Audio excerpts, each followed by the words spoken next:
आ जाएगा पेपर में, हम तो बस वही करेंगे, बाकी किसी चीज को हाथ नहीं लगाएंगे। आप बोलते हो मैम चैप्टर डिटेल में करा दो, क्यों कराऊं मैं? मुझे 5 रीजंस दे दो कि मैं आपको चैप्टर डिटेल में कराऊं। गिव मी 5 रीजंस कि मैं तुम्हें क्यों चैप्टर डिटेल में कराऊं। क्या तुम केमिस्ट्री में बहुत अच्छा स्कोर कर रहे हो? क्या तुम क्लास में रिस्पोंड करते हो मुझे? क्या तुम कभी भी इनिशिएटिव लेते हो कि मैम पेपर डिस्कस कराओ? हमें देखना है, मिस्टेक्स एनालाइज करनी है, हमसे नहीं हो रहा है। बताओ, दो, कोई भी 2 रीजन दे दो चलो कि चैप्टर डिटेल में कराओ। क्यों कराऊं मैं? वाई? आप लोगों ने क्या किया 2 साल, बताइए। चैप्टर डिटेल में तो आप लोगों का 11th में ही हो चुका था। टीचर का तो काम है कि आपको रिवीजन कराए और देखे कि कितने बच्चे आप लोग चीजों को समझ पा रहे हैं, क्या जो मैं क्वेश्चंस करा पा रही हूँ वो आप कर भी पा रहे हैं या नहीं कर पा रहे हैं। अगर आप कर पा रहे हैं इट मीन्स आपका chapter up to the mark है। अगर आप नहीं कर रहे हैं इट मीन्स आपने कुछ नहीं किया। बात तो सही बताओ, मैं अगर गलत बोल रही हूँ तो। आप लोग कभी भी नहीं बोलते हो कि मैम पेपर डिस्कस करा दो, हमें पेपर डिस्कस करना है, हमें मिस्टेक्स एनालाइज करनी है, आप कैसे अप्रोच करो हमारे। क्योंकि अगर तुम्हारे नंबर आ रहे होते केमिस्ट्री में, चलो 140 छोड़ो, वो तो मैं बहुत दूर चली गई, अगर तुम्हारे 110 प्लस भी स्कोर आ रहा है तो भी चलो मैं सोचती। बट बहुत ही कम बच्चे हैं, मतलब ये लगा लो 4 से 6 बच्चे ऐसे हैं जो 100 प्लस स्कोर कर रहे हैं। बाकियों को तो ये होना चाहिए मैम हम ऐसी क्या गलती कर रहे हैं तुम, क्योंकि मोस्टली तुम्हारे में से मुझे बच्चे बोलते हैं मैम हमारा सारा सिलेबस हो गया, सिर्फ थोड़े से चैप्टर आगे 2-3 रह गए। कहाँ पर वो लग तो नहीं रहा बेटा मेरे को तुम लोगों का सिलेबस हो गया है। मेरे को तो कहीं से भी नहीं लग रहा है, क्योंकि तुम तो गलती कर रहे हो। तुम अभी जो जिस स्टेज पे तुम हो, तुम्हें खुद को देखो, खुद को नहीं लगता कि हमारे 100 प्लस अभी तक आने चाहिए थे स्कोर, जितना मैम ने पढ़ा दिया। बट तुम लोगों के आ ही नहीं रहे। ना मेरे से कभी आके पूछा कि मैम ये हमसे नहीं हो रहा, अलग अलग यूट्यूब के चैनल्स को फॉलो कर रहे हो, वन शॉट देख रहे हो, क्या हो जाएगा उस वन शॉट से? जब तक बच्चा खुद ही मेहनत नहीं करेगा तो टीचर तो क्या ही करा देगा? क्या कराएगा वो तो ये बताएगा भाई ये चीजें हैं, ये इंपॉर्टेंट है, वो क्लास में क्वेश्चंस करा के चला जाएगा। ठीक है, बस तुम उसी को ही कर लोगे। हो सकता है कुछ बच्चे तो वो भी नहीं करते हैं, मुझे पता है। तुमने क्या किया मैं ये जानना चाहती हूँ। टीचर ने तो अपना काम कर दिया, बट आप लोग क्या कर रहे हो घर पे? क्या आप लोग डेली के 150 क्वेश्चन सोल्व कर रहे हो फिजिक्स केमिस्ट्री बायो को मिला के? नहीं कर रहे हो। मैं ये नहीं कह रही हूँ सारे नहीं कर रहे हैं, कुछ कर रहे हैं। तो ये आपको सोचना है कि आप क्या कर रहे हो, क्या कर रहे हो आप लोग, ये आप लोगों को सोचना है। 11th, आप 11th क्लास में पढ़ चुके हो और अभी भी मेरे को बच्चे बोल रहे हैं मैं 11th नहीं हुई। क्यों नहीं हुई भाई? कहाँ थे अब तक तुम लोग? कब करोगे? अभी तुम्हारे बोर्ड्स के एग्जाम आ जाएंगे, 11th बंद हो जाएगा, कोई भी कुछ भी नहीं होगा, क्योंकि तुम्हें तुम्हारे बोर्ड्स पे फोकस करना है। तो कब मार्च में उठाओगे 11th क्लास? 12th आता है तुम लोगों का? अभी तो 12th के एफएसटीज हुए हैं ना तुम लोगों के। कितने हुए हैं? 3 या 4 एफएसटीज हुए हैं ना 12th के। तो उसमें भी परफॉर्म नहीं किया आप लोगों ने तो, और इतना तो मुश्किल नहीं था लास्ट वाला, या कोई भी हो। मैं तो केमिस्ट्री को मानूंगी ही नहीं मुश्किल है। अगर 50 में से 10 क्वेश्चन भी डिफिकल्ट आ रहे हैं, कोई बात नहीं, छोड़ दो उसको, 40 तो आने चाहिए आपको। वो 40 क्यों नहीं आए? रिवीजन में कमी है बच्चों तुम लोगों की। पढ़ रहे हो नो डाउट, मेहनत कर रहे हो, कोई शक की बात नहीं है, लेकिन तुम पता है क्या कर रहे हो? तुम सिलेबस कंप्लीशन की तरफ भाग रहे हो। तुम लोग सोच रहे हो मैम मैं तो 100% करूंगा या करूंगी। क्यों करोगे 100%? क्या तुमने जो 60-70% कर लिया अभी तक, क्या उसमें से तुम सारे क्वेश्चन अटेम्प्ट कर पा रहे हो? नहीं कर पा रहे हो। इसलिए सिलेबस कंप्लीशन के पीछे मत भागो। जो तुमने चैप्टर पढ़ लिए हैं उसको फ्रिक्वेंटली रिवाइज करो। एंड इस टाइम पे यूट्यूब से दूर रहो, फोन से दूर रहो।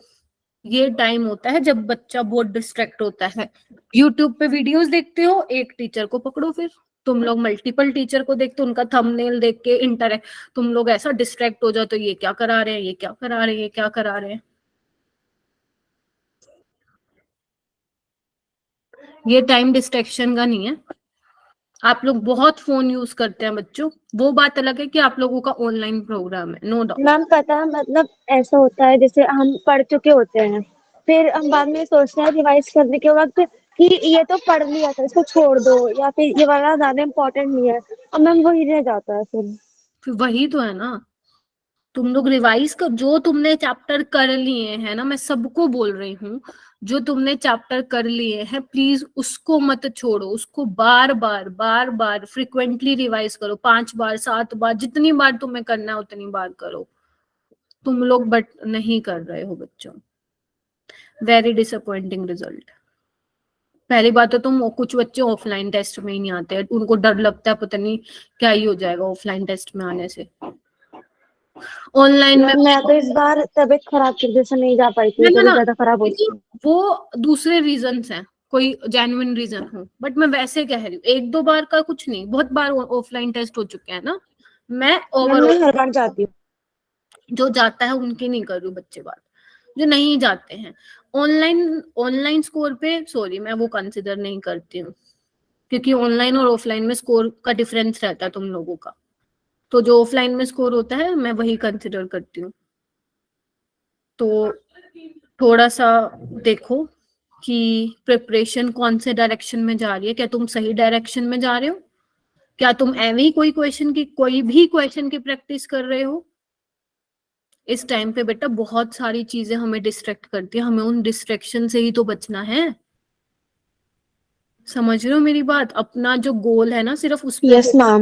दुनिया वाले क्या कर रहे हैं डजेंट मैटर, दुनिया वाले हमें थोड़ी ना पूछेंगे, बताओ पूछेंगे क्या। Yes ma'am. मैम मतलब स्कोर तो मैं कर तो सकती हूँ, बट मैम कभी कभार ऐसा होता है ना, जैसे अभी मैं पिछली बार भी टेस्ट देने गई थी, तो मतलब पेपर देख के भी कुछ वो होता है, भूल जाते हैं, वो होता है, क्या नर्वसनेस हो जाती है मैम। एक बार होती है, 2 बार होती है, अब तो बहुत बार ऑफलाइन टेस्ट हो गया ना, अभी तो ये खत्म हो जानी चाहिए बेटा। नीट में हम क्या बोल, नीट में अगर यस मान लो मैम। पेपर आया तुम्हारे सामने नीट का, जब एग्जामिनेशन हॉल से तुम बाहर निकल के मुझे बताओगी कि मैम मैं नर्वस हो गई, नहीं ना, ये तो एक्सक्यूज एक नीट एस्पिरेंट देता ही नहीं बच्चा, समझे। तो यस थोड़ा मैम। सा देखो बच्चों कि आप लोग कैसे क्या कर रहे हो, क्या कर रहे हो, बस वो देखो आप लोगों की प्रिपरेशन सही डायरेक्शन में जा रही है। वो कैसे पता चलेगा मैम हमारी प्रिपरेशन सही डायरेक्शन में जा रही है, आपका रिजल्ट, आप जो पेपर दे रहे हो अवंती में, जो टेस्ट दे रहे हो, या आप कोई मॉक टेस्ट लगा रखा है, या आपने कोई टेस्ट सीरीज भी बाय कर रखी है, आपको दिख रहा होगा कि जो टेस्ट हो रहे हैं उसमें आप स्कोर कैसा कर रहे है ना, उससे ही पता चलेगा कि आपकी प्रिपरेशन कौन से डायरेक्शन में है। बहुत से लोगों को दूसरों की पड़ी रहती है, मैम दूसरा फलाना कर रहा है, ये कर रहा है, वो कर रहा है। अरे क्या कर रहा है, तुम्हें क्या करना है, तुम उसके घर रहना है क्या, तुम्हारा दोस्त है क्या वो, है भी तो कुछ नहीं होने वाला।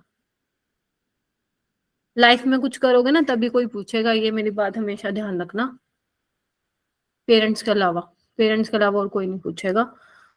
तो अपनी मेहनत करना शुरू कर दो, टाइम बहुत कम है, आई नो अभी बोर्ड के एग्जाम भी सर पर है, ठीक है, उसके लिए भी पढ़ोगे तुम लोग, तो प्लीज चीजों को थोड़ा सा समझो कि क्या कर रहे हो आप लोग। 28 स्टूडेंट्स ज्वाइन किए हैं, प्रैक्टिकल नहीं हुए क्या आप लोगों के अभी कुछ बच्चों के, मैम फैब मैम। फैब में है? ठीक है, दीपक आ गया, ठीक है, प्रियांशु भी नहीं आया आज, दीपक भी नहीं आया, दीपक सिंह, ठीक है। देखो केमिकल बॉन्डिंग ना बहुत बच्चे कर चुके होंगे ये चैप्टर, क्योंकि ये बहुत बार तुम्हारा टेस्ट में भी आ चुका है, तो हम इसकी रिवीजन करें, इसका रिवीजन करवाना जरूरी इसलिए है क्योंकि इसका जो वेटेज है हमारा नीट में वो 16 मार्क्स है, नीट 2024 में, ठीक है। हाँ मल्टीपल रिवीजन की जरूरत है Anushu, and you are doing very well, जो बच्चे अच्छा कर रहे हैं मैं उनको अप्रिशिएट भी करती हूँ। बेटा प्लीज माइक म्यूट कीजिए, जुनैद बेटा माइक म्यूट करो। हाँ थोड़ा ध्यान रखा करो इन चीजों का, छोटी छोटी। अनुषु आप बहुत अच्छा कर रही हैं, साक्षी में भी बहुत इम्प्रूवमेंट आई है। दीपक प्रजापति तुम भी अच्छे कर रहे थे, पता नहीं लास्ट 1-2 टेस्ट से क्या हुआ है। कोमल भी इम्प्रूव कर रही है। हैं कुछ बच्चे जो इम्प्रूवमेंट कर रहे हैं, ठीक है।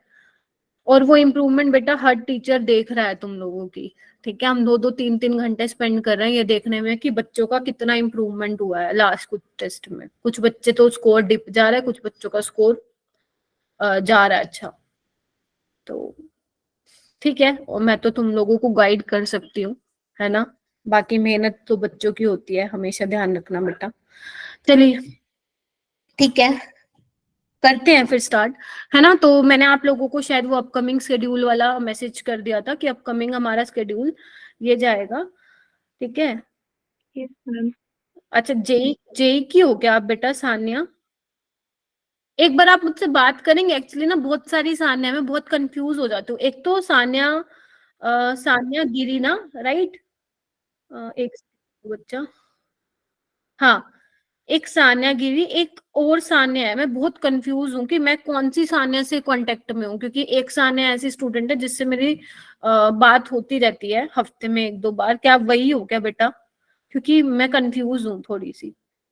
अच्छा वही हो, ओके ग्रेट। एक बार ना आप मुझे मैसेज करना, मैं थोड़ा ना क्रॉस चेक करना है तुम्हारी स्टूडेंट आईडी, क्योंकि मेरे पास 2 स्टूडेंट आईडी हैं, ठीक है। और थोड़ा सा मैं कंफ्यूज हूँ, ठीक है। तो ये वाली चीज का, ठीक है। चलो बेटा, ठीक है। टॉपिक मैंने आपको बता रही थी कि कौन कौन से टॉपिक जो है मैं आप लोगों को कवर कराऊंगी। तो आज बेसिकली ये करना है, और यहाँ से लिख लो 4 नंबर का क्वेश्चन तुम्हें पेपर में अभी 2024 में देखने को मिलेगा बेटा, ठीक है। इसके क्वेश्चन सोल्व करने हैं बेटा हम लोगों को। जो जो चीजें इंपॉर्टेंट होंगी मैं आप लोगों को बताते हुए चलूंगी, बट मेक श्योर जो भी टॉपिक मैं करा रही हूँ क्लास में, उसको क्लास में से आने से पहले उसको 2 घंटे 2.5 घंटे देके रिवाइज करके आया करो, ठीक है। अच्छा साने, मैं आपसे करती हूँ बात, है ना बेटा। क्लास के बाद ना मुझे एक बार मैसेज ड्रॉप कर देना, ठीक है बेटा। ओके, क्योंकि एज अ टीचर मुझे थोड़ा वो लगता है कि इतना कंफ्यूजन हो रहा है बीच में, क्योंकि एक नाम के 2 स्टूडेंट है ना, इस वजह से। ठीक है, ओके बच्चों, ठीक है। वेटेज देख लो, 2023 में 4 क्वेश्चन आए थे, इससे 22 में 2 क्वेश्चन आए थे। तो इस बार तो मैं बोल सकती हूँ कि 4 क्वेश्चन तुम्हें देखने को मिलेंगे। 4 क्वेश्चन यानी कि 16 मार्क्स। तुम्हें ये चैप्टर को कैसे पढ़ना है मैं तुम्हें पहले बता देती हूँ बच्चे। तुम्हें ये चैप्टर को कैसे पढ़ना है, एनसीईआरटी उठाओगे, तुम्हारी न्यू वाली एनसीईआरटी, और उसकी एक एक लाइन आप पढ़ोगे, ठीक है। एक एक लाइन आप उस एनसीईआरटी की पढ़ोगे।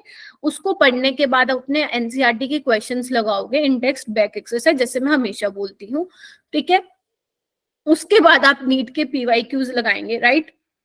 एंड उसके बाद आप लगाएंगे वो, सॉरी मैं भूल गई, एनसीईआरटी एग्जाम्पलर के क्वेश्चंस, ठीक है। ये करने के बाद आप लोग जेई मेन के सवाल लगाएंगे, क्योंकि ना ये मैंने इसका ट्रेंड देखा है पिछले कुछ सालों का। जो नीट में क्वेश्चंस डलते हैं तुम्हारे इस चैप्टर से, वो जेई मेन से डायरेक्ट उठा के डाल रहा है examiner. Are you getting my point?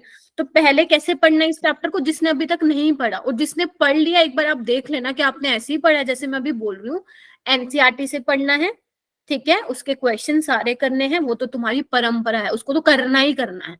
NEET के PYQs plus NCERT exemplar. NCERT exemplar में जनरली आपने नोटिस किया होगा इनऑर्गेनिक के लिए प्रेफर करती हूँ, है ना। अगर आप लोगों ने मेरी क्लासेस स्टार्टिंग से अटेंड किए हैं, तो एनसीईआरटी एग्जाम्पलर में इनऑर्गेनिक के लिए बताती हूँ तुम लोगों को, क्योंकि डायरेक्ट क्वेश्चन आता है। उसके बाद तुम्हें अगर मान लो कुछ बच्चे ऐसे होंगे जिनको लगता है मैम ये तो मैंने कर लिया, जेई मेंस के पीवाईक्यूज उठाओगे तुम, फिर समझ आ गई कैसे प्रिपेयर करना है। ट्रस्ट में उससे बाहर क्वेश्चन नहीं जाएगा, क्योंकि इस चैप्टर से जो क्वेश्चन आता है ना बच्चा, वो करके ही आता है।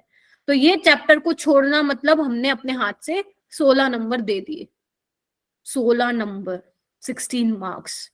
एक जीओसी, इधर आओ, GOC, hydrocarbon, chemical bonding, equilibrium, 4 4 4, कितने हो गए? कितने चैप्टर हो गए तुम्हारे? 64 मैम। 4 या 64, 64 को भी छोड़ो, 60 लगा लो, तो यानी कि ये 4 चैप्टर तुम्हें 60 मार्क्स दिलाएंगे। तो मैं, बच्चे मुझे कहते हैं मैम 11th मुझे नहीं आती, आई नो थोड़ा सा अभी मैं टाइम लगा रही हूँ, कोई बात नहीं, अभी अपने पास टाइम है, मैं थोड़ा क्लास एक्सटेंड कर लूंगी, कोई प्रॉब्लम नहीं है। लेकिन एक चीज ध्यान रखना, बच्चे मुझे जैसे बोलते हैं, आप में से भी बहुत बच्चे बोलते हैं 11th वीक है, मतलब 11th के टाइम पे 11th नहीं पढ़े होंगे या कोई भी रीजंस रहे होंगे। तो मैं आपको बोलती हूँ पहले ये 4 चैप्टर करो। जिसने भी मेरे से पूछा है, मैंने उसको हमेशा यही बोला है कि बेटा ये 4 चैप्टर करो, ये होने के बाद मुझे कंफर्म करो, ठीक है? फिर मैं आप लोगों को मैं रिपीट बताऊंगी इसके करेंगे बाद क्या करना है। हाँ जी बेटा। मैम, एक बार चैप्टर रिपीट करेंगे प्लीज। हाँ जी बिल्कुल जरूर। एक केमिकल बॉन्डिंग जो भी अपना चल रहा है, इक्विलिब्रियम जिसमें केमिकल आयनिक दोनों आते हैं, जीओसी और हाइड्रोकार्बन। ये 4 ओके मैम। चैप्टर हर एक नीट एस्पिरेंट के टिप्स पे होने चाहिए, टिप्स पे, कि अगर कहीं से भी क्वेश्चन आए मैं बना ले जाऊं, क्योंकि मुझे तो भाई 60 नंबर बहुत प्यारे हैं। Are you getting my point? ये 60 नंबर यस मैम। है, ठीक है? चलिए बेटा, उसके बाद ना ये क्वेश्चन था, कोमल तुम हो ना क्लास में? Yes ma'am. हाँ, ये वाला है ना क्वेश्चन था, मेरे को कोमल ने भेजा था, वैसे मैंने ये करा दिया था, बट इसमें एक बार थोड़ा सा ना ध्यान से देखना। एक बार ये पढ़ लेना, डेल्टा जी निकालना और इस इक्वेशन के लिए निकालना है तुम्हें ना। जिंक का ये दिया हुआ है ऑक्सीडेशन पोटेंशियल, क्योंकि जिंक से जिंक +2 में जा रहा है ना, और ये किस में जा रहा है चेक कर लो, इसका रिडक्शन हो रहा है, राइट? तो मैंने क्या कहा था, इसको भी इसमें चेंज कर लो, है ना? फिर तुम क्या लगाते हो, ई कैथोड माइनस ई एनोड लगाते हो, एंड देन वो करते हो, सोल्व करते हो। तो इस क्वेश्चन को ना थोड़ा सा और ध्यान से देखो। आपको ना बेसिकली मेरे बच्चों इस इक्वेशन के लिए डेल्टा जी निकालनी है, तो आपको इन दोनों को यूज करके ये इक्वेशन बनानी है ना? हाफ सेल रिएक्शन लिखनी पड़ेगी ना आपको कैथोड और एनोड पे। तो इधर देखो, एनोड पे कौन सी वाली रिएक्शन होगी, जिंक से आपका जिंक +2 में जा रहा है, राइट? और आपका Ag2O रिडक्शन में अगर मैं देखूं, Ag2O से आपका Ag में जा रहा है, ठीक है? कितने का वो हो गया, इलेक्ट्रॉन का चेंज हो गया यहाँ पे देखो, मैम 2 हो गया 2 1 इलेक्ट्रॉन। का 2 का, देखो 1 इधर, का हो रहा है ना, ठीक है? तो इसकी Ag की ऑक्सीडेशन स्टेट क्या है यहाँ पे, +1 है ना, +1। तो +1 से 0 जा रहा है, तो 1 इलेक्ट्रॉन का हो गया, ठीक है? तो इसके लिए आपका रिडक्शन पोटेंशियल 0.76 था, एंड इसके लिए 0.80, क्योंकि इलेक्ट्रॉन को हमें सेम करना है, तो इसको मैं 2 से मल्टीप्लाई कर रही हूँ, ठीक है जी? इधर देखो, एक मिनट रुको, एक मिनट रुको, पहले तो इसको बैलेंस करो, एक मिनट रुको बेटा, इसको देखो इधर, मैम वो जिंक फर्स्ट रिएक्शन में भी 2 इलेक्ट्रॉन आएगा। अरे हाँ ये ठीक है, ये 2 इलेक्ट्रॉन आएगा। दूसरे वाले में देखो आप, इधर देखो, यहाँ पे क्या है, Ag2O है ना, तो आपको इसको बैलेंस भी करना पड़ेगा। देखो इधर, नीचे वाले में भी तो 2 इलेक्ट्रॉन आएगा अरे मैम। एक मिनट रुक जाओ बेटा, एक मिनट मुझे बोलना तो दो, या तो तुम बोल लो। ये देखो, इसमें आपकी क्या है, +1 से 0 में जा रही है, 1 इलेक्ट्रॉन का चेंज हो रहा है, but we have 2 silver, right? तो यहाँ पे आप 2 इलेक्ट्रॉन लगाओगे। अब आपको क्या होगा, हो गया 2 इलेक्ट्रॉन सेम होंगे। अब देखो क्या होगा, जिंक प्लस Ag2O, ठीक है? Zinc 2 + 2Ag। अपन ने वाटर और OH नेगेटिव बैलेंस नहीं किए हैं, वो हमें नहीं चाहिए, ठीक है? क्योंकि अगर आप बैलेंस करोगे तो आपकी फाइनल इक्वेशन बन जाएगी, ठीक है? तो आपको बेसिकली इस इक्वेशन के लिए क्या निकालना था, आपको डेल्टा जी निकालना है। डेल्टा जी क्या होता है तुम लोगों को पता है, -n E0F होता है, ठीक है? अब n तो तुम्हारे पास 2 ही है, कंफर्म करो 2 ही है, यस मैम। ठीक है? अब बात आती है E0 क्या है, तो E0 आपने कैसे निकाला इसका, इन दोनों को ऐड करके निकालोगे, 0.76 0.80, इन दोनों को ऐड करके ही आई ना बच्चों ये इक्वेशन। तो कितना आया ये तुम्हारा 1.56, ठीक है? तो यहाँ पे 1.56 फेराडे कांस्टेंट तुम्हें पता है 96500, और जूल में आंसर आएगा, उसको 1000 से डिवाइड कर देना। तो तुम्हारा जो आंसर था कोमल, कितना आ रहा था इसका आंसर? मैम ए ऑप्शन आया था मेरा। लेकिन इसका आंसर बी था ना, तुम कह रही थी, ठीक है? तो इसका आंसर बी आएगा, ठीक है? अगर आप, मैंने आपको लास्ट क्लास में क्या बताया था कि इसको भी चेंज कर दो और इसको माइनस कर दो, बट ये ध्यान रखना आपको इस रिएक्शन के लिए निकालना है क्या, G0।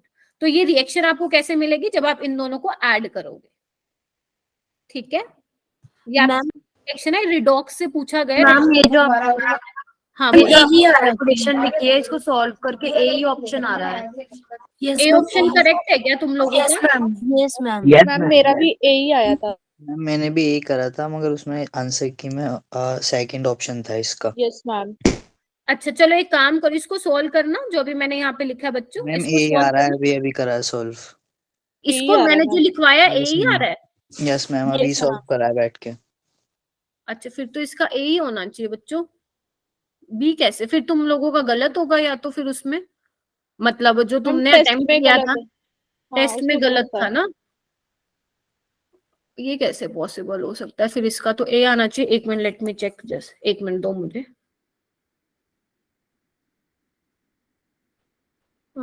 2 into, एक मिनट रुकना।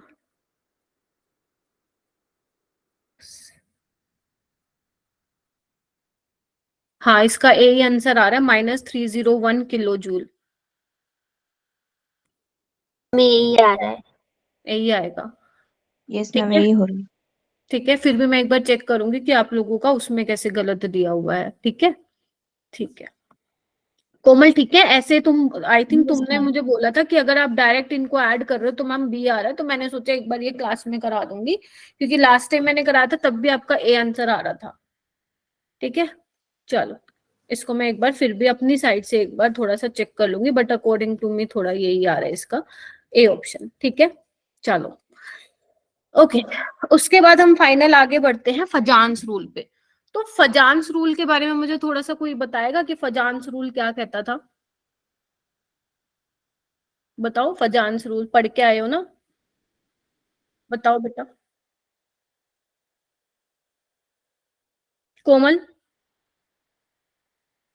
मैम फजान्स रूल ये कहता है कि कोई भी जो आयनिक कंपाउंड है वो प्योर आयनिक नहीं होता, उसमें कोवेलेंट कैरेक्टर भी होता है। ठीक है, तो बेसिकली हम आयनिक बॉन्ड में कोवेलेंट कैरेक्टर ढूंढने की कोशिश करते हैं। ठीक है, तो फजान्स रूल में आपको क्या करना है, बेसिकली कुछ बातों का ध्यान रखना है। Yes, covalent character in ionic compound. ठीक है, तो बेटा इसमें आपकी अगर आप लोगों ने ये पढ़ा होगा टॉपिक, तो इसमें आप टर्म्स देखते होंगे, लाइक पोलराइजेशन हो गया, पोलराइजिंग पावर हो गया। ठीक है, केटायन की पोलराइजिंग पावर क्या है, एनायन की पोलराइजिबिलिटी कितनी है कि वो खुद को डिस्टोर्ट कर सके। ठीक है, तो एक चीज इसमें ध्यान रखना, मैं थोड़ा सा बता देती हूँ इसमें क्या क्या चीजें ध्यान रखनी है, कि जो पोलराइजिंग पावर होती है वो डायरेक्टली प्रोपोर्शन होता है तुम्हारा कोवेलेंट कैरेक्टर का। ठीक है, तो जितना पोलराइजिंग पावर होगा उतना कोवेलेंट कैरेक्टर क्या होगा बच्चों, ज्यादा होगा। ठीक है, उसके बाद हम क्या देखते हैं, उसके बाद कुछ पॉइंट्स हैं जो आप लोगों को बच्चे ध्यान रखने हैं, क्योंकि इसके बाद मैं क्वेश्चंस कराऊंगी आप लोगों को। ठीक है, देखिए ओके, निगम तुम बताना चाहोगे क्या पॉइंट्स होते हैं जो तुमने ध्यान रखने होते हैं? मैम एक लिखा है मैंने, वो स्मॉलर कैटाइन और लार्जर एनाइन जो होता है मैम। केटाइन, ठीक है, जो स्मॉलर, अगर मैं बात करूं साइज ऑफ केटाइन, इधर देखो, size of cation is inversely proportional to covalent character. अगर केटाइन का साइज छोटा होगा तो उसका कोवेलेंट कैरेक्टर, उसमें कोवेलेंट कैरेक्टर ज्यादा होगा। ठीक है, अगर मैं बात करूं साइज ऑफ एनायन की बच्चों, तो size of anion is directly proportional to covalent character, है ना, बोलो। एंड अगर मैं बात करूं चार्ज की, तो charge on cation directly and anion, yeah, directly proportional to covalent character। ठीक है, तो ये चीज आपको ध्यान रखनी है बच्चों। ठीक है, तो बेसिकली साइज ऑफ कैटायन अनायन के साइज पे, कैटायन के साइज पे और चार्ज के ऊपर जो है ये कोवेलेंट कैरेक्टर डिपेंड करता है। ठीक है, और कौन से फैक्टर हैं जिसपे आपका, जिसके बेसिस पे आप बता पाओगे कि कोवेलेंट कैरेक्टर ज्यादा होता है, कि कोई और भी फैक्टर्स आप लोगों ने पढ़े? एक एनायन के केस में पोलराइजेबिलिटी होता है ना, जो कि डिपेंड करता है।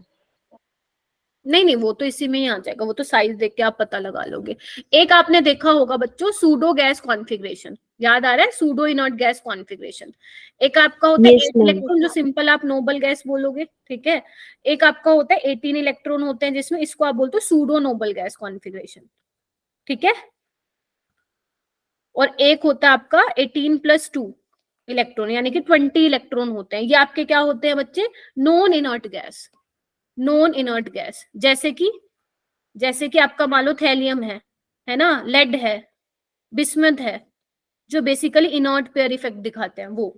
तो अगर मैं इनको कोवेलेंट करेक्टर के ऑर्डर में अरेंज करूं तो बच्चे इसका सबसे ज्यादा कोवेलेंट करेक्टर होता है, देन इसका, देन इसका, क्योंकि जैसे आप यहां से यहां जा रहे हो जेड इफेक्टिव बढ़ेगा, अट्रैक्शन बढ़ेगा, पोलराइजिंग पावर बढ़ेगी, आप ठीक है, पोलराइजिंग पावर बढ़ेगी और पोलराइजिंग पावर बढ़ेगी, आपका कोवेलेंट करेक्टर भी बढ़ेगा। ये चीज आप लोगों को ध्यान रखना है। ये चीजें सबने पढ़ी होती है, ये चीज कुछ ही बच्चे पढ़ रहे होंगे, तो ये चीज का आपको ध्यान रखना है, ठीक है। अगर मैं उसके बाद बात करूं बेटा, covalent character is directly proportional to intensity of colour भी होता है, पढ़ा है ये चीज? Covalent character is directly proportional to intensity of colour. Intensity spelling देख लेना, ठीक है। जैसे इधर आओ, जैसे अगर मैं बात करूं तुम्हारा AgCl, AgBr, AgI, तुम मुझे ये बताओ कोवेलेंट करेक्टर तीनों में से किसका ज्यादा है? AGI का। AgI का, क्योंकि I नेगेटिव का आपका साइज ऑफ एनायन जो है ज्यादा है, तो कोवेलेंट करेक्टर भी ज्यादा होगा। और आप लोगों को ये अच्छे से पता है कि जो AgCl होता है उसका व्हाइट प्रेसिपिटेट होता है, ठीक है। आपका AgBr का पेल येलो होता है और AgI का डार्क येलो होता है, तो मतलब covalent character is directly proportional to intensity of colour, ठीक है जी। ये चीजें ध्यान रखनी। तो कितने पॉइंट्स बता दिए मैंने? 5 पॉइंट्स बता दिए। एक पॉइंट और तुम्हें ध्यान रखना है, कहाँ लिखूं मैं? यहाँ लिख देती हूँ, चलो ठीक है। एक पॉइंट तुम्हें ये ध्यान रखना है, जैसे मान लो तुम्हारे पास एक है zinc Cl2, mercury, zinc cadmium mercury. तो अगर तुम्हें मान लो, ये आपको ध्यान रखना है, ये थोड़ा इंपॉर्टेंट केस बन जाता है। अगर मैं बात करूंगी कि इसको तुम कोवेलेंट करेक्टर के ऑर्डर में लगाओ, तो बच्चे ध्यान रखना ये रहता है। वैसे तो कई बच्चों के दिमाग में चल रहा होगा ma'am zinc cadmium mercury, mercury का साइज बड़ा है कैटायन का, तो पोलराइजिंग पावर कम होनी चाहिए, बट इस केस में मरकरी वाले का जो होता है वो ज्यादा होता है, तो आपका जो मरकरी क्लोराइड है वो कोवेलेंट इन करेक्टर है। Why reason?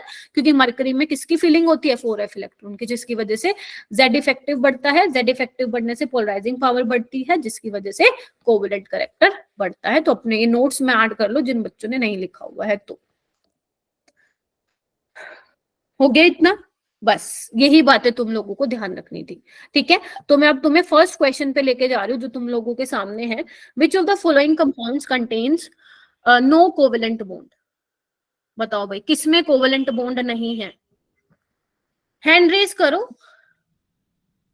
सुंदूस ने कर लिया है, निगम ने कर लिया है, बाकी अंशिका, साक्षी, मुस्कान, 5 बच्चों ने कर लिया, बाकी जेबा वेरी गुड, गुंजन, साक्षी,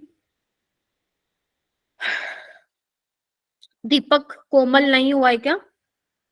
जुनैद, मेधा, सानिया, स्नेहा, बताओ क्या आ रहा आंसर? निगम क्या आ रहा आंसर? मैम मेरा ये है इसका। ठीक है, Deepak? Ma'am C. Aanchal? Aanchal? C is correct, ठीक है। ए कैसे होगा बच्चों? B2H6 तुम्हारा क्या आयनिक होता है क्या? बताओ। B2H6 कोवेलेंट होता है, PH3 भी कोवेलेंट होता है, H2SO4 भी कोवेलेंट होता है, KCl आपका आयनिक है, इसमें कोवेलेंट बॉन्ड नहीं है, ठीक है। यही पूछा था, ये PYQ है, ठीक है। ये वाला क्वेश्चन करो, जहां मुझे लगेगा कॉन्सेप्ट बताने की नीड है वहां पे मैं बताते हुए चलूंगी, ठीक है। ओके, ये वाला क्वेश्चन करो बच्चों। अमंग LICL, जैसे मान लो आज का जो अपना टॉपिक है वो क्या है? फजान्स रूल है और VSEPR थ्योरी, यानी कि ये 3 टॉपिक आपको कल की क्लास में आने से पहले पूरे अच्छे से करने हैं विद उसके PYQs, ठीक है। तो ये चीज थोड़ा सा ध्यान से सुनना मेरे, ठीक है। चलिए, आपको ये सब कुछ कंपाउंड्स दिए हुए हैं, आपको बताने greatest and least ionic character. Areeb तुम बताओगे बेटा?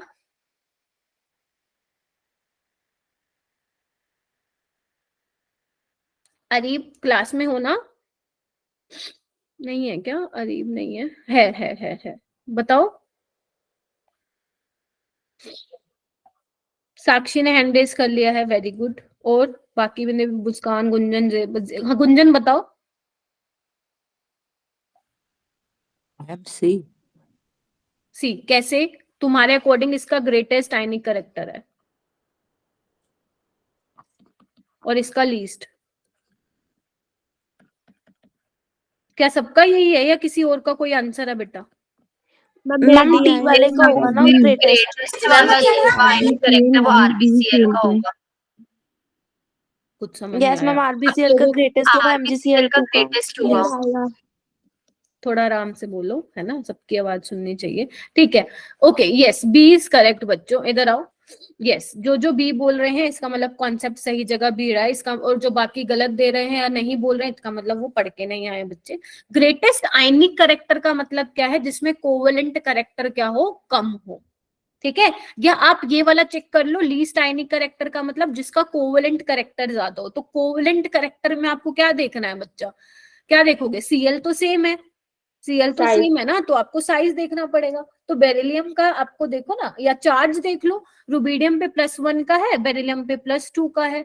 तो चार्ज जितना कैटायन पे ज्यादा होगा उतना आपका कोवेलेंट करेक्टर होगा, उतना आयनिक करेक्टर कम होगा। ठीक है, एंड यानी कि ऑप्शन बी या सी में से होगा। अब MgCl2 और रुबीडियम Cl में से कैसे देखोगे? ये रुबीडियम +1 है, Mg +2 है, तो रुबीडियम का क्या है आपका? कोवेलेंट करेक्टर कम है, आयनिक करेक्टर ज्यादा है, तो बी इज करेक्ट वन। और देख लो मैं PYQ ही करा रही हूँ ये। और एक चीज ध्यान रखना, covalent character is inversely proportional to melting point, ये मालूम होना चाहिए बेटा। जिसने नोट्स बना रखे हैं उसको कुछ लिखने की जरूरत नहीं है, और जिसको लग रहा है कि कुछ 1-2 पॉइंट्स लिखने की जरूरत है तो वो आप ऐड कर सकते हो। ठीक है, सिर्फ आप क्वेश्चन सोल्व करने पे फोकस करो। और मैं देख रही हूँ कितने बच्चे हाथ जो है अपना हैंड रेज कर रहे हैं। ये देखो, ये बहुत पुराना क्वेश्चन है बट स्टिल अच्छा क्वेश्चन है। बताओ, among LiCl, BeCl2, BCl3 and CCl4 the covalent bond character follows the order.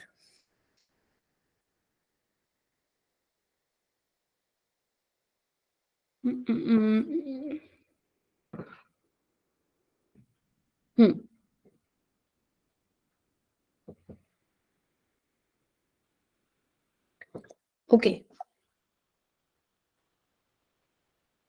बाकी और स्टूडेंट्स? जुनैद आप बताना। मैम सी। सी, वेरी गुड, सी। ठीक है, तो कैसे करोगे? Cl तो सेम ही है सब में, तो आपको 4 देखना पड़ेगा। कार्बन पे +4, बेरिलियम पे +3, बेरिलियम पे +2, इस पे लिथियम पे +1। तो जितना ज्यादा चार्ज होगा कैटायन पे उतना ज्यादा उसका कोवेलेंट करेक्टर या पोलराइजिंग पावर। कहीं कहीं बुक में आप 5 से भी रिप्रेजेंट करके देखोगे पोलराइजिंग पावर को। ठीक है, पोलराइजेशन को हम 5 से भी दिखाते हैं। ठीक है, सॉरी, पोलराइजिंग पावर को। ठीक है, चलिए उसके बाद है नेक्स्ट। देखो, तुम्हारा लैटिस एनर्जी पे है, तुम्हारा जो क्वेश्चन है बच्चा वो लैटिस एनर्जी पे। तो सबसे पहले मेरे को आंसर बताने से पहले मुझे ये बताओ, लैटिस एनर्जी होती क्या है? लैटिस एनर्जी क्या होती है बच्चों? मैम जब आयन जो मतलब लैटिस बनता है तब रिलीज जो होती जो है, जब आयंस सॉल्ट की बनता है पैकिंग एफिशिएंसी, आयंस का, जब लैटिस बनता है कैटायन और एनायन का। ठीक है, और अलीशा तुम बोल रही थी? जो हमारी लैटिस एनर्जी वो होगी ना जिसकी पैकिंग एफिशिएंसी जो आयंस की होगी।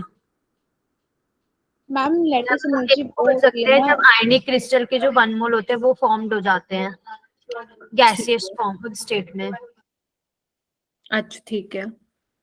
हाँ, क्या नाम है, साक्षी तुम बोलो। मैम लैटिस एनर्जी वो होती है ना, जो हमारा आयनिक क्रिस्टल होता है उसको जब हम गैसेस मतलब गैसेस स्टेट में चेंज करते हैं तो एनर्जी रिलीज होती है उसमें, उसी को तो लैटिस एनर्जी कहते हैं। ठीक है, देखो, अगर मैं बात करूं, तुम्हारा NaCl तुम्हारे पास ही आयनिक कंपाउंड है, राइट, आयनिक कंपाउंड है सॉलिड फॉर्म में। ठीक है, इसका पूरा लैटिस, अब लैटिस तो तुम्हें पता है 3D अरेंजमेंट होता है जहां पे Na+ और Cl- अरेंज्ड होते हैं। ठीक है, तो अगर तुम 1 मोल ऑफ आयनिक कंपाउंड को ब्रेक करोगे उसके कॉन्स्टिट्यूएंट्स आयन में, ठीक है, Na में, Na+ और Cl- में गैसियस कंस्टिट्यूएंट आयंस में उसको ब्रेक करोगे, तो ब्रेक करने के लिए तुम्हें एनर्जी देनी पड़ेगी, वही एनर्जी लैटिस एनर्जी होती है। ठीक है, अगर तुम्हें मान लो उस गैसेस कंस्टिट्यूएंट आयंस को तुम क्या कर रहे हो, पास ला रहे हो और आयनिक क्रिस्टल की फॉर्मेशन कर रहे हो, तो जब फॉर्मेशन ऑफ आयनिक कंपाउंड होता है एनर्जी रिलीज होती है, उसी एनर्जी रिलीज को आप लैटिस एनर्जी बोल सकते हो, यानी कि 2 टर्म्स में आप बोल सकते हो। ठीक है, समझ में आ गई? तो लैटिस एनर्जी बेसिकली किस पे डिपेंड करती है बेटा? Charge by size. Directly proportional to charge by size. जितना ज्यादा चार्ज होगा उतना तुम्हारी लैटिस एनर्जी ज्यादा होगी, ज्यादा तुम्हें एनर्जी देना पड़ेगा ब्रेक करने के लिए, ठीक है। साइज जितना छोटा होगा सेम लैटिस एनर्जी जो है ज्यादा होगी, ठीक है, साइज छोटा होगा। लेकिन अगर मैं बात करूं डोमिनेंट फैक्टर कौन सा होता है, मान लो तुम कंफ्यूज हो गए, कोई ऐसा क्वेश्चन आ गया जिसमें तुम्हारा चार्ज और साइज दोनों में तुम कंफ्यूज हो गए, तो ध्यान रखना जो चार्ज वाला फैक्टर होता है मेरे बच्चों वो वेरी गुड डोमिनेंट होता है, बहुत ही बढ़िया, बहुत ही बढ़िया, ठीक है। तो जैसे अब ये देखो तुम्हारे सामने क्वेश्चन है, फजांस और लैटिस पे बहुत ज्यादा क्वेश्चन नहीं आए हुए, तो जितने भी मुझे मिले मैंने यहाँ पे डाल दिए हैं, कुछ तुम्हें होमवर्क में मिलेंगे। तो बताओ इसका आंसर क्या आ रहा है तुम लोगों का? एक ए आ रहा है, कोई ई तो नहीं बोल रहा ना? हाँ ए, चार्ज ऑन आयन और साइज ऑन आयन। तो सिंपल सा ये क्वेश्चन है, लैटिस एनर्जी किस पे डिपेंड करती है? Charge by size. अब देखो ये वाला क्वेश्चन है एक, वेरी गुड, जो बोल रहे हैं बहुत बढ़िया बच्चे। अब जैसे देखो ये क्वेश्चन है, among the following which compound will show the highest lattice energy. करो है अच्छे से पढ़ो, जल्दबाजी मत करो, क्वेश्चन को मतलब अच्छे से पढ़ो, पता चले आप लोग थोड़े कॉन्फिडेंस में आगे कि अरे ये तो इजी है, एक बार फिर भी पढ़ लेना। Will show highest lattice energy, जो सबसे ज्यादा लैटिस एनर्जी दिखाएगा। वेरी गुड, मैं देख रही हूँ कौन कौन स्टूडेंट्स हैंड रेज कर रहे हैं। वेरी गुड, सानिया, ओके, सलोनी, सलोनी से मैंने पूछ लिया था क्या पहले? नहीं, सलोनी बताओ। ए, सलोनी कह रही है ए। सलोनी ऐसा क्यों लग रहा है तुम्हें? ए की सबसे ज्यादा लैटिस एनर्जी होगी, वाई? सानिया तुम बताओ। सानिया, आधी से ज्यादा क्लास ने हैंड रेज किया है, अच्छा लगा मुझे। सानिया तुम बताओ बेटा।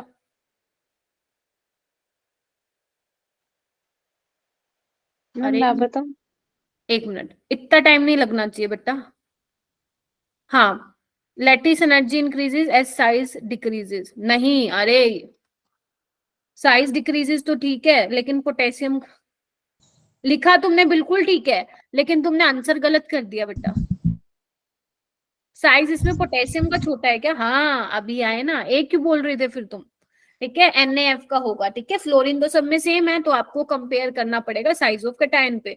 तो सबसे छोटा सोडियम है ना, तो सबसे छोटा सोडियम है, तो उस केस में लैटिस एनर्जी ज्यादा होगी। या आप इसको ऐसे भी कर सकते हो कि सोडियम, फ्लोरीन तो छोटा है, ये सोडियम भी छोटा है, तो छोटा छोटा दोस्ती बहुत गहरी होगी, जिसकी वजह से लैटिस एनर्जी उस केस में ज्यादा होगी, ठीक है।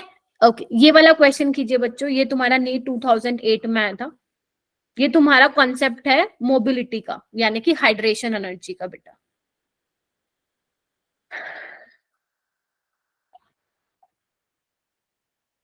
हाँ, छोटा छोटा छोटा बड़ा वाला कॉन्सेप्ट, लेकिन वो हर जगह नहीं लगता, कहीं पे वो फेल भी होता है। तो वो एस ब्लॉक में होता है, तुम्हारा एस ब्लॉक आ नहीं रहा है वैसे, तो इसमें वो लगा सकते हो कॉन्सेप्ट। हाँ जी बेटा, हैंड रेज कीजिए। मोबिलिटी पे क्वेश्चन है, पहले आप लोग मुझे बताइए, फिर मैं इसका कॉन्सेप्ट समझाती हूँ आप लोगों को। वेरी गुड, वेरी गुड, ठीक है, चैट बॉक्स में डाल दो। बहुत बच्चों ने हैंड रेज कर लिया, शाबाश। एक बार मुझे फटाफट चैट बॉक्स में इसका आंसर डाल दो। निगम, डी क्यों है इसका आंसर? मैम रूबिडियम का साइज ज्यादा बड़ा होता है, उसमें अगर वाटर के साथ मतलब वाटर में होगा तो जल्दी अपने इलेक्ट्रॉन। मैंने समझ नहीं पाया तुम्हारी एक्सप्लेनेशन। नहीं बेटा रुक जाओ, उसको कंप्लीट करने दो। क्या कह रहे हो, थोड़ा खुल के बोलो, हेजिटेट मत हो प्लीज। हाँ, जैसे मैम लिथियम है, लिथियम का साइज छोटा होता है, उसमें मतलब उसका साइज जब छोटा हो तो हाइड्रेशन एनर्जी उसकी ज्यादा होनी चाहिए। वेरी गुड, हाँ और बिल्कुल ठीक। रूबिडियम होता है मैम, उसका साइज बड़ा होता है, उसकी हाइड्रेशन एनर्जी कम होगी, तो इसकी भी ज्यादा। वेरी गुड, तो पूरा बोलो, बिल्कुल सही बोला है, देखो एकदम सही बोला है, आंसर तो डी आएगा। देखो हाइड्रेशन एनर्जी का कॉन्सेप्ट क्या होता है, जब हम बात करते हैं ना सॉल्यूशन की, जब वाटर मॉलिक्यूल क्या होता है, जैसे मान लो आपका Na+ है, ठीक है, तो वाटर के मॉलिक्यूल्स इसको आके क्या करेंगे? अट्रैक्ट करेंगे, राइट, ठीक है।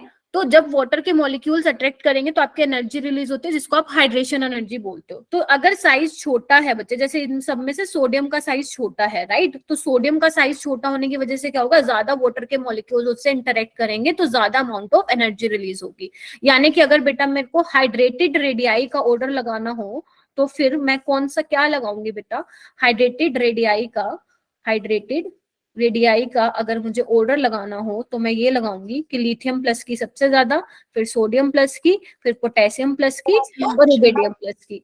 लेकिन अगर मैं बात करूंगी बच्चे आयनिक मोबिलिटी की या कंडक्टिविटी की, तो मोबिलिटी का मतलब क्या होता है, मूवमेंट ऑफ फ्री आयंस, है ना। आयनिक मोबिलिटी या मैं बात करूं कंडक्टिविटी की, तो इसका ऑर्डर क्या हो जाएगा, opposite to that of hydrated radii, यानी कि रुबिडियम प्लस की सबसे ज्यादा, फिर पोटेशियम प्लस की, फिर सोडियम प्लस की और फिर लिथियम प्लस की। क्यों, क्योंकि रुबिडियम साइज में बड़ा है, हाइड्रेटेड रेडियाई उसकी कम होगी, और जितनी हाइड्रेटेड रेडियाई कम होगी मोबिलिटी या कंडक्टेंस या कंडक्टिविटी उसकी ज्यादा होगी। तो सिंपल एक बात लिख दो यहाँ पे कि mobility is inversely proportional to hydrated radius. बोलो, हाइड्रेशन एनर्जी लिख देती हूँ, हाइड्रेशन एनर्जी। मैम अगर एक्वस वर्ड हट जाएगा देन हमारा फर्स्ट ऑप्शन। या बिल्कुल, अगर उसने एक्वस की बात ही नहीं कर रखी है, एक मिनट को, एक कॉल आ रहा है, हाँ जी, अगर उसने एक्वस की बात ही नहीं कर रखी तो जो आंचल बोल रही है वो करेक्ट ऑर्डर होगा। लिथियम साइज में छोटू होगा, फिर वो जल्दी भागेगा तो उसकी कंडक्टेंस ज्यादा होगी, मोबिलिटी ज्यादा होगी, तो फर्स्ट ऑप्शन आता। बट अगर उसने लिख दिया एक्वस सॉल्यूशन तो आप फिर हाइड्रेटेड रेडियाई कंसिडर करेंगे, हो जाएगा, ठीक है। ठीक है, तो ये कुछ क्वेश्चंस थे जो आपके प्रीवियस ईयर में पूछे गए हैं, मैंने नीट जेई के सारे ले लिए थे। अब कुछ क्वेश्चन ऐसे हैं जो आप लोगों को होमवर्क में मिलेंगे रिलेटेड टू दीज कॉन्सेप्ट्स, ठीक है। चलो, आज का जो मैं बोलूंगी ना कि यहाँ से 4 नंबर क्वेश्चन आने की मैं आप लोगों को 99% गारंटी दे सकती हूँ, क्योंकि 100 तो देखो होता नहीं है, 1% हो सकता है ना है, फिर आप कहोगे मैम आपने तो 100% बोला था। तो यस, 99% यहाँ अब आने के चांसेस हैं इस वाले टॉपिक से क्वेश्चन। तो VSCPR एंड हाइब्रिडाइजेशन। अब मेरी बात ध्यान से सुनो बच्चों, मैं दोनों को वैसे तो अलग पढ़ाती हूँ अगर डिटेल में लेक्चर चल रहा होता है, बट क्योंकि अपना ये रिवीजन क्लास है तो मैं दोनों को साथ लेके चलूंगी। तो बच्चे आप लोगों को ना हाइब्रिडाइजेशन के साइलेंट फीचर्स मालूम होने चाहिए। क्या बोला है मैंने, जो हाइब्रिडाइजेशन जब आप टॉपिक पढ़ते हो ना, तो जब आप उसके फीचर्स पढ़ते हो, अगर आप लोगों ने एनसीईआरटी भी ओपन कर रखी है तो आप लोगों को वो चीज मालूम होनी चाहिए। जैसे मैं थोड़ा सा बता देती हूँ कि नंबर ऑफ एटॉमिक ऑर्बिटल्स जितने कंबाइन होंगे उतने ही आपको हाइब्रिड ऑर्बिटल्स मिलेंगे, पहली बात।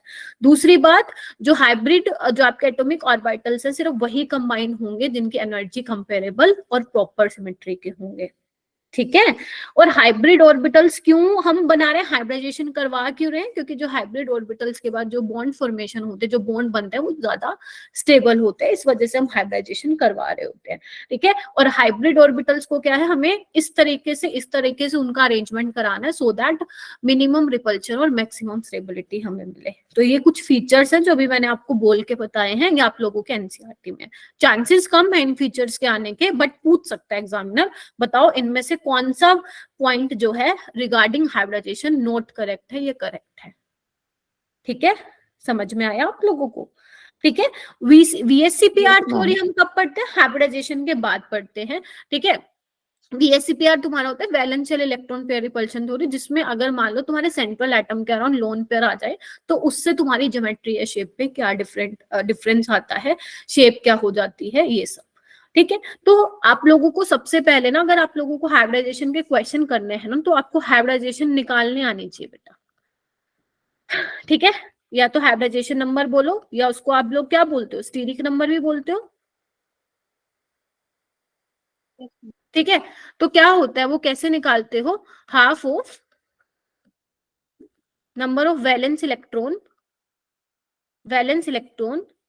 In central atom plus number of monovalent atom. अब मोनोवेलेंट एटम क्या होंगे, जो एक बॉन्ड बना रहे हैं, जैसे आपका फ्लोरीन, क्लोरीन, ब्रोमीन, आयोडीन हो गया, हाइड्रोजन हो गया। फिर उसके बाद प्लस माइनस करते हो आप चार्ज को देख के। अगर आपके मान लो मॉलिक्यूल पे चार्ज है +1 का तो आप -1 कर दोगे, अगर मॉलिक्यूल पे चार्ज है -1 का तो +1 कर दोगे। जितना माइनस का चार्ज होगा उतना ऐड करोगे, जितना प्लस का चार्ज होगा उतना माइनस करोगे। तो ये रहता है हाइब्रिडाइजेशन नंबर निकालने का फॉर्मूला, क्योंकि यहाँ से क्वेश्चन आना है तो आपको मैं बहुत सारी प्रैक्टिस कराऊंगी अभी। समझ आई ये चीजें, ठीक है। अच्छा, अब उसके बाद ये देखो मैं एनसीईआरटी की कुछ स्निपिंग लेके आई हूँ, ये देखो, पहले मैं आप लोगों को ये समझाऊंगी, फिर मैम एक इसके बार बाद, वो स्लाइड दिखा दीजिए। हाँ अभी दिखाती हूँ बेटा, फिर उसके बाद ये क्वेश्चंस करोगे तुम लोग। समझ आ गई? चलिए आइए, कौन सी वाली स्लाइड बेटा, ये वाली? हाँ मैम। हाँ ये लो, देख लो आप एक बार। हाँ मैम हो गया। हो गया? चलिए, हम्म। उसके बाद अगर मैं बेटा बात करूं, ये आपकी एनसीईआरटी की से ही मैंने स्निपिंग ली है इसकी, आपके एनसीईआरटी में गिवन है। अब ध्यान से सुनना मैं क्या क्या बोल रही हूँ। यहाँ पे मॉलिक्यूल के टाइप लिखे हुए हैं, ठीक है, बॉन्ड पेयर, लोन पेयर सब लिखे हुए हैं। तो ए यहाँ पे सेंट्रल एटम है तुम्हारा, बी यहाँ पे बॉन्ड पेयर है, ई तुम्हारा लोन पेयर है, राइट। तो सबसे पहले तुम्हारे पास आता है जब तुम्हारे बॉन्डिंग पेयर दो हो, दो बोले तो दो बॉन्ड पेयर हो और एक लोन पेयर हो। अगर मैं बात करूं तुम्हारे तीनों के तीनों बॉन्ड पेयर हो, तो तुम्हारा ज्योमेट्री या शेप क्या रहता है, ट्रायंगुलर प्लेनर रहता है। ट्रायंगुलर प्लेनर रहता है, 120 डिग्री का एंगल रहता है।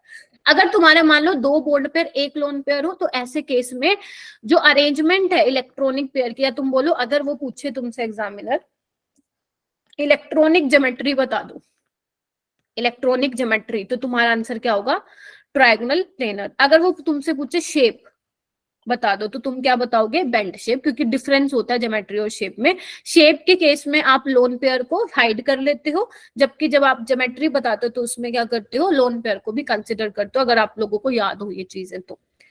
ठीक है, तो एक बार देख लेना उसने आप लोगों से पूछा क्या है। ठीक है, कई कई बुक में मॉलिक्यूलर ज्योमेट्री, इधर देखो, मॉलिक्यूलर ज्योमेट्री और शेप को सेम माना गया है। ठीक है बेटा, मॉलिक्यूलर ज्योमेट्री और शेप को सेम बोला गया है, तो ये चीज ध्यान रखना। इसके एग्जांपल जो एनसीईआरटी वाले हैं वो तो आपको टिप्स पे रट्टे होने चाहिए। इसके अलावा जो एग्जांपल्स है वो आप कहाँ से प्रैक्टिस करोगे, जो आप क्वेश्चंस लगाओगे। ठीक है, जैसे SO2 एंड O3, ये आपके बेंड शेप के एग्जांपल है। अगर मान लो तुम्हारे 4 बॉन्ड पेयर हो, तो आपका ज्योमेट्री आपका रहता है टेट्राहेड्रल रहता है, 109 डिग्री का एंगल। और लेकिन अगर 3 बॉन्ड पेयर, एक आपका रिवाइज हो रहा है ये, 3 बॉन्ड पेयर एक लोन पेयर हो, तो उस केस में ट्रायंगुलर पिरामिडल होती है इसकी शेप।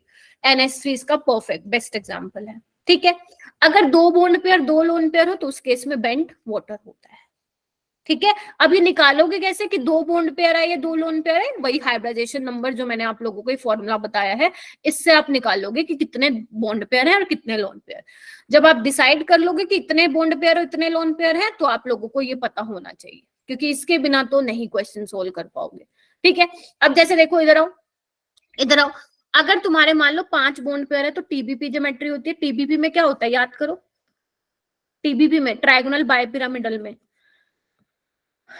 मान लो मैं PCl5 बना रही हूँ, तो इसमें क्या होते हैं, इक्वेटोरियल। हाँ एक्सियल और इक्वेटोरियल होते हैं इसके अंदर, वो भी मैं आऊंगी उस पे। अगर मैं बात करूं 90 डिग्री एंगल और 120 डिग्री एंगल, तो बताओ 90 डिग्री आपके 6 होते हैं और 120 के कितने होते हैं, 3 होते हैं, 1 2 3। ठीक है, ये चीज आपको थोड़ी सी ध्यान रखनी है। और sp3d में इधर आओ, चलो वो भी बताऊंगी, अभी एक साथ सारे बताऊंगे तो कंफ्यूज हो जाओगे, धीरे धीरे आती हूँ उस पे। अगर 4 बॉन्ड पेयर एक लोन पेयर हो, तो ट्रायगोनल बायपिरामिडल आपका वही रहेगा इलेक्ट्रॉनिक ज्योमेट्री, बट उसका जो शेप होगा वो सीसो शेप होगा। इसको फोल्डेड स्क्वायर भी बोल सकते हो, या इसको बोल सकते हो डिस्टोर्टेड टेट्राहेड्रल, समझे। अगर 3 बॉन्ड पेयर 2 लोन पेयर हो, शेप हो जाती है टी शेप, ClF3 बड़ा पॉपुलर एग्जांपल है इसका। ठीक है, अगर तुम्हारे मान लो 6 बॉन्ड पेयर है, तो उस केस में आप बोलते हो ऑक्टाहेड्रल ज्योमेट्री है, जिसमें 90 डिग्री के कितने होते हैं, 12 90 डिग्री के एंगल होते हैं और 180 डिग्री के 3 होते हैं। ठीक है, सबसे ज्यादा 90 डिग्री के तुम्हारे sp3d2 ऑक्टाहेड्रल में ही मिलते हैं एंगल। ठीक है, 90 डिग्री एंगल। ठीक है, अगर 5 बॉन्ड पेयर एक लोन पेयर हो बच्चे, तो क्या है, स्क्वायर पिरामिडल BRF5 इसका परफेक्ट बेस्ट एग्जांपल। ठीक है, अगर मैं बात करूं 4 बॉन्ड पेयर और 2 लोन पेयर, ऐसे केस में स्क्वायर प्लेनर उसकी शेप रहती है। XZF4 बहुत कॉमन एग्जांपल है इसका। इसको एक बार नजर में अपने माइंड में डाल लो इसको, ताकि कभी ना भूलो, एटलीस्ट तब तक तो नहीं जब तक तुम्हारा नीट का पेपर नहीं हो जाता। ठीक है, चलिए उसके बाद जो मैं आप लोगों को बातें बता रही थी, इधर देखो, अगर मैं बात करूं SP ज्योमेट्री की, तो इसमें S और P की आप कोई भी ले सकते हो, PX ले लो, PY ले लो, PZ ऑर्बिटल ले लो। अगर मैं बात करूं sp3 की, ये तुम्हें मैं कोऑर्डिनेशन में बताती हूँ, PX PY PZ। ठीक है, अगर मैं बोलूं बेटा sp3d, तो S और P3 तो वही रहेगा, D वाली ध्यान रखना DZ स्क्वायर लेते हो इसमें। अगर मैं बात करूं sp3d2 की, तो इसमें D वाली लेते हो आप dx square dash y square और dz स्क्वायर। ये आप लोगों को याद है क्या। और sp3d3 में आप क्या लेते हो, D वाली कौन सी होनी चाहिए, dxy dx square dash y square and dz square, ये होती है, ये याद रखना, ठीक है। चलो बच्चों, अगर मान लो जैसे मैंने अभी बोला कितने लोन पेयर है, लोन पेयर आने की वजह से एंगल पे क्या इफेक्ट पड़ता है वो हम पढ़ते हैं। जैसे देखो बेटा SO2 का वैसे तो क्या होता है, ठीक है, इसमें देखो 4 बॉन्ड कितने हैं, इसमें आपके 4 बॉन्ड पेयर और 1 लोन पेयर दिखा रहे हैं, ठीक है। निकाल के देखो SO2 हाफ ऑफ कितना होगा 6 से आने की 3, देख पा रहे हो, तो इसमें 2 बॉन्ड पेयर 1 लोन पेयर लिखा होना चाहिए था इनको, ठीक है, क्योंकि जो आपके पाई बॉन्ड है वो हाइब्रिडाइजेशन में पार्टिसिपेट नहीं करते, सिग्मा बॉन्ड पार्टिसिपेट करते हैं, ठीक है। तो अब देखो अगर मान लो इसका sp हाइब्रिडाइजेशन तो sp2 है, बट इसका अगर परफेक्ट प्लेनर होता स्ट्रक्चर तो 120 का एंगल होता, बट 120 ना हो कि इसका एंगल कितना है मेरे बच्चों 119.5।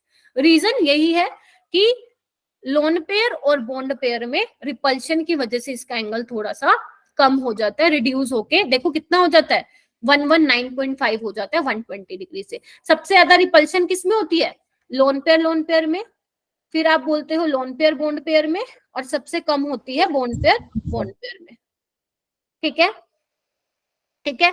और बॉन्ड पेयर में भी अगर मान लो तुमसे कोई पूछे तो ध्यान रखना मल्टीपल बॉन्ड में सबसे ज्यादा रिपल्शन होती है, जैसे डबल आ गया बॉन्ड, ठीक है। उसके बाद तुम्हारा मल्टीपल बॉन्ड सिंगल बॉन्ड में, और उसके बाद सिंगल बॉन्ड में। वैसे ये बहुत ज्यादा नहीं पूछा गया, मेन क्वेश्चन इसी पे याद आता है, ठीक है।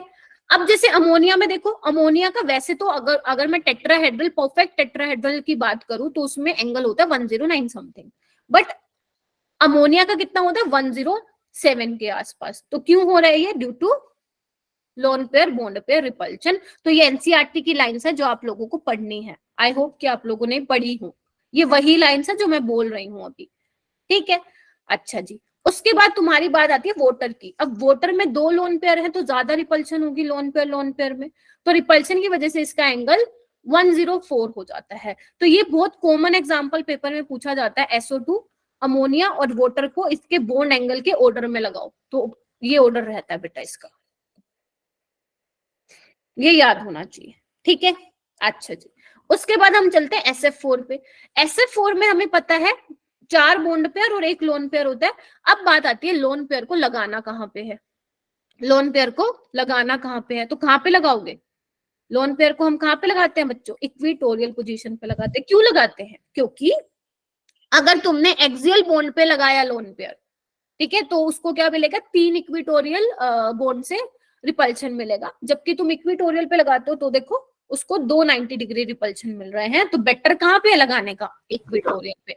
तो ये देखो इन्होंने लिखा भी हुआ है, जो इक्विटोरियल पे तुम लोन पेयर लगा रहे हो वो मोर स्टेबल होता है एक्सियल वाले से, ठीक है। और इसमें आप यही बोलते हो टीबीपी, बेटा ध्यान रखना टीबीपी ज्योमेट्री में सारे बॉन्ड इक्वल नहीं होते हैं। क्यों, क्योंकि 2 एक्सियल मिलते हैं हमें और 3 equatorial. Axial bonds are longer than equatorial, and TBP geometry में हम लोन पेयर को क्या करते हैं, इक्विटोरियल पोजीशन पे लगाते हैं, ठीक है। अगर मैं बात करूं तुम्हारी sp3d3 हाइब्रिडाइजेशन की, पेंटागोनल बायपिरामिडल की, तो उसमें इक्विटोरियल बॉन्ड्स जो होते हैं वो ग्रेटर देन होते हैं तुम्हारे एक्सियल बॉन्ड से।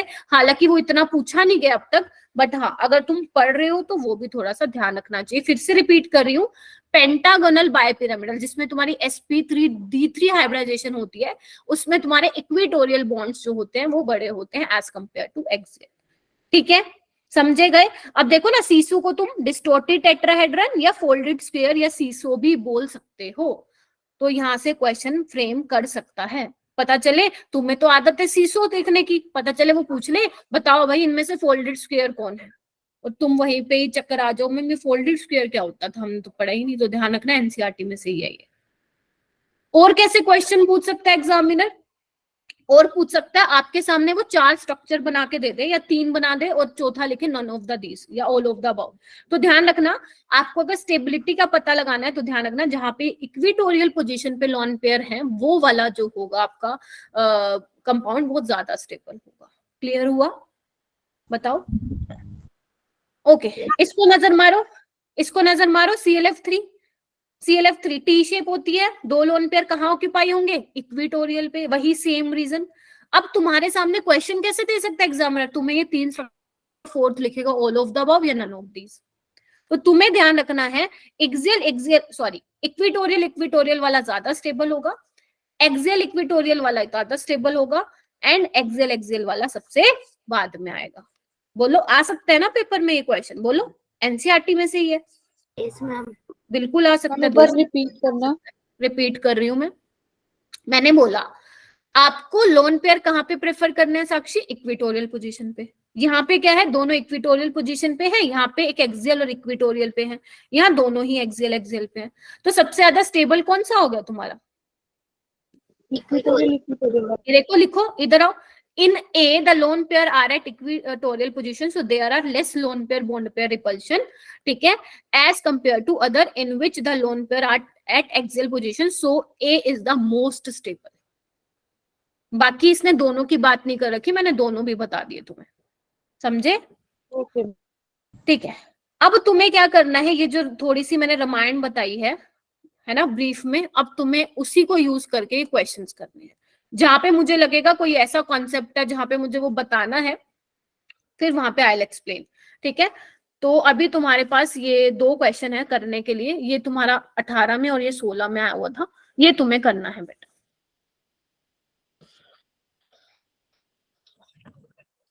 हाँ जी, करिए बेटा, हैंड रेस कीजिए, करिए, मैं देख रही हूँ।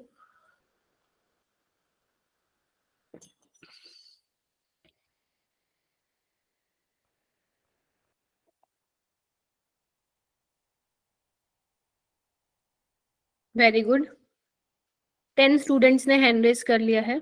और बेटा आपका जब भी ऑफलाइन टेस्ट होता है, जैसे कुछ बच्चे तो जाते ही जाते हैं उसमें, लेकिन मैं कहती हूँ आप लोग सारे जाओ, जब तक आप लोगों को नहीं पता चलेगा ना ऑफलाइन में क्या सा आप लोगों को प्रेशर फील होता है, वो ऑनलाइन में नहीं मिलता। ऑनलाइन में हमेशा आप स्कोर ज्यादा करते हो एज कम्पेयर टू ऑफलाइन, ये मैं इतने सालों से ही देख रही हूँ, ठीक है? तो ऑफलाइन आओगे आपको तभी पता चलेगा कि आप एक्चुअल में स्टैंड कहाँ पे कर रहे हो। अगर आप ये सोच रहे हो ऑनलाइन हम ऑनेस्टी से ही देते हैं मैम, वो ठीक है, मैं एग्री कर रही हूँ इस चीज पे, बट स्टिल ऑफलाइन में स्कोर फिर भी हो सकता है थोड़ा सा आप लोगों का कम जाए, तो इसीलिए ऑफलाइन में आया करो, क्योंकि नहीं आओगे फिर एकदम से बैठोगे तुम मई में, फिर वहां पे डर लगेगा तुम लोगों को, ठीक है? चलिए, अरे भाई एनाबेला करके भी एक स्टूडेंट है यार, ऐसे तो डराओ मत तुम लोग, है ना? चलो भाई आंसर बताओ मेरे को चैट बॉक्स में, बताओ भाई। फर्स्ट का बी, सेकंड का सी, फर्स्ट का बी, सेकंड का सी, बहुत ही बढ़िया, अभी बताया। ये तो बहुत पॉपुलर क्वेश्चन है, ऐसे वाले क्वेश्चन को आपको निकालने नहीं पड़ता, निकालो मत इसको, डायरेक्ट अगर आप लोगों ने ये चैप्टर बहुत अच्छे से पढ़ा ना, आपके डायरेक्ट मुंह जबानी रट जाएगा कि ClF3 में number of lone pair electron on central atom 2 होते हैं। अभी मेरी बात ध्यान से सुनना, आई डोंट नो वैसा वाला क्वेश्चन यहाँ पे लिया है या नहीं लिया मैंने, एक मिनट रुकना, लेट मी जस्ट चेक। नहीं लिया है वो शायद, एक मिनट रुको, हाँ लिया है, चलो बाद में ही तुमसे पूछूंगी। ओके, नेक्स्ट है प्रिडिक्ट द करेक्ट ऑर्डर, इसका भी तुम लोग बिल्कुल सही बता रहे हो। लोन पेयर में सबसे ज्यादा होता है, फिर लोन पेयर बॉन्ड पेयर में, एंड देन बॉन्ड पेयर में, ठीक है? ये वाला क्वेश्चन करो बच्चों, ये वाला करो बच्चा। Consider the molecule CH4NH3 and H2O, which of the following statement is false?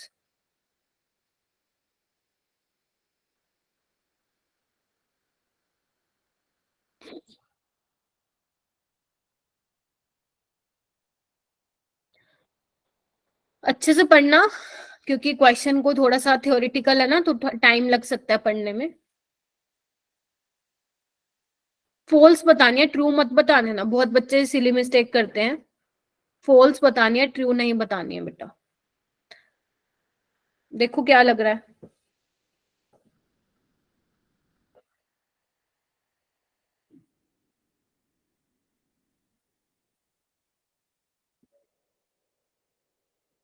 हाँ जी बेटा, कुछ लग रहा है? बताओ साक्षी। मैम डी, थोड़ा एक्सप्लेन कर दो मेरे को। मैम पहले तो आप लोग उसमें ऑप्शन मैंने देखा, H2O का बॉन्ड एंगल उन्होंने बोला है अमोनिया से छोटा होता है, जो सही है। फिर सेकंड ऑप्शन में उन्होंने बोला कि मीथेन का बॉन्ड एंगल और अमोनिया का बॉन्ड एंगल, तो मैम मीथेन में तो कोई रिपल्शन तो होती नहीं लोन पेयर और बॉन्ड पेयर में, तो उसका बॉन्ड एंगल ज्यादा ही होगा अमोनिया से। और फिर मीथेन, अमोनिया और वाटर के तीनों के बॉन्ड एंगल्स 90 डिग्री से ज्यादा ही होंगे। तो मैम ये तीनों ही ऑप्शन चाहिए थे, फोर्थ ऑप्शन गलत हो गया। Very good. क्या सबने यही अप्रोच फॉलो की थी बेटा कि जो Yes, वोटर का बॉन्ड एंगल है yes, वो ma'am. बोल रहे हैं लार्जर देन है, जबकि ऐसा नहीं होता। वोटर में तो 104 हो जाता है due to lone pair repulsion की वजह से। यस, ये वाला करो बेटा। सबसे ज्यादा बॉन्ड एंगल देखो, सेम क्वेश्चन है, ऑलमोस्ट सेम है। The compound that has the largest HMH bond angle. इसमें एक कॉन्सेप्ट भी समझाऊंगी मैं तुम लोगों को, पहले आप लोग कीजिए। वेरी गुड, आप लोग कीजिए, हैंड रेज कीजिए, मुझे दिख रहा है कि कौन कौन कर रहा है। Very good. जुनैद को तो पूछ लिया था। दीपक प्रजापति, आप बताएंगे बेटा? Ma'am D.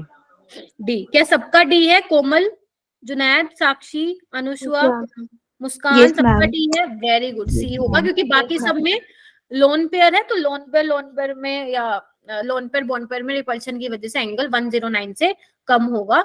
ये परफेक्ट आपका टेट्राहेड्रल है, ठीक है। अब मेरी बात ना ध्यान से सुनना, यहाँ पे मैं थोड़ा सा एक कॉन्सेप्ट और समझाना चाहती हूँ तुम लोगों को।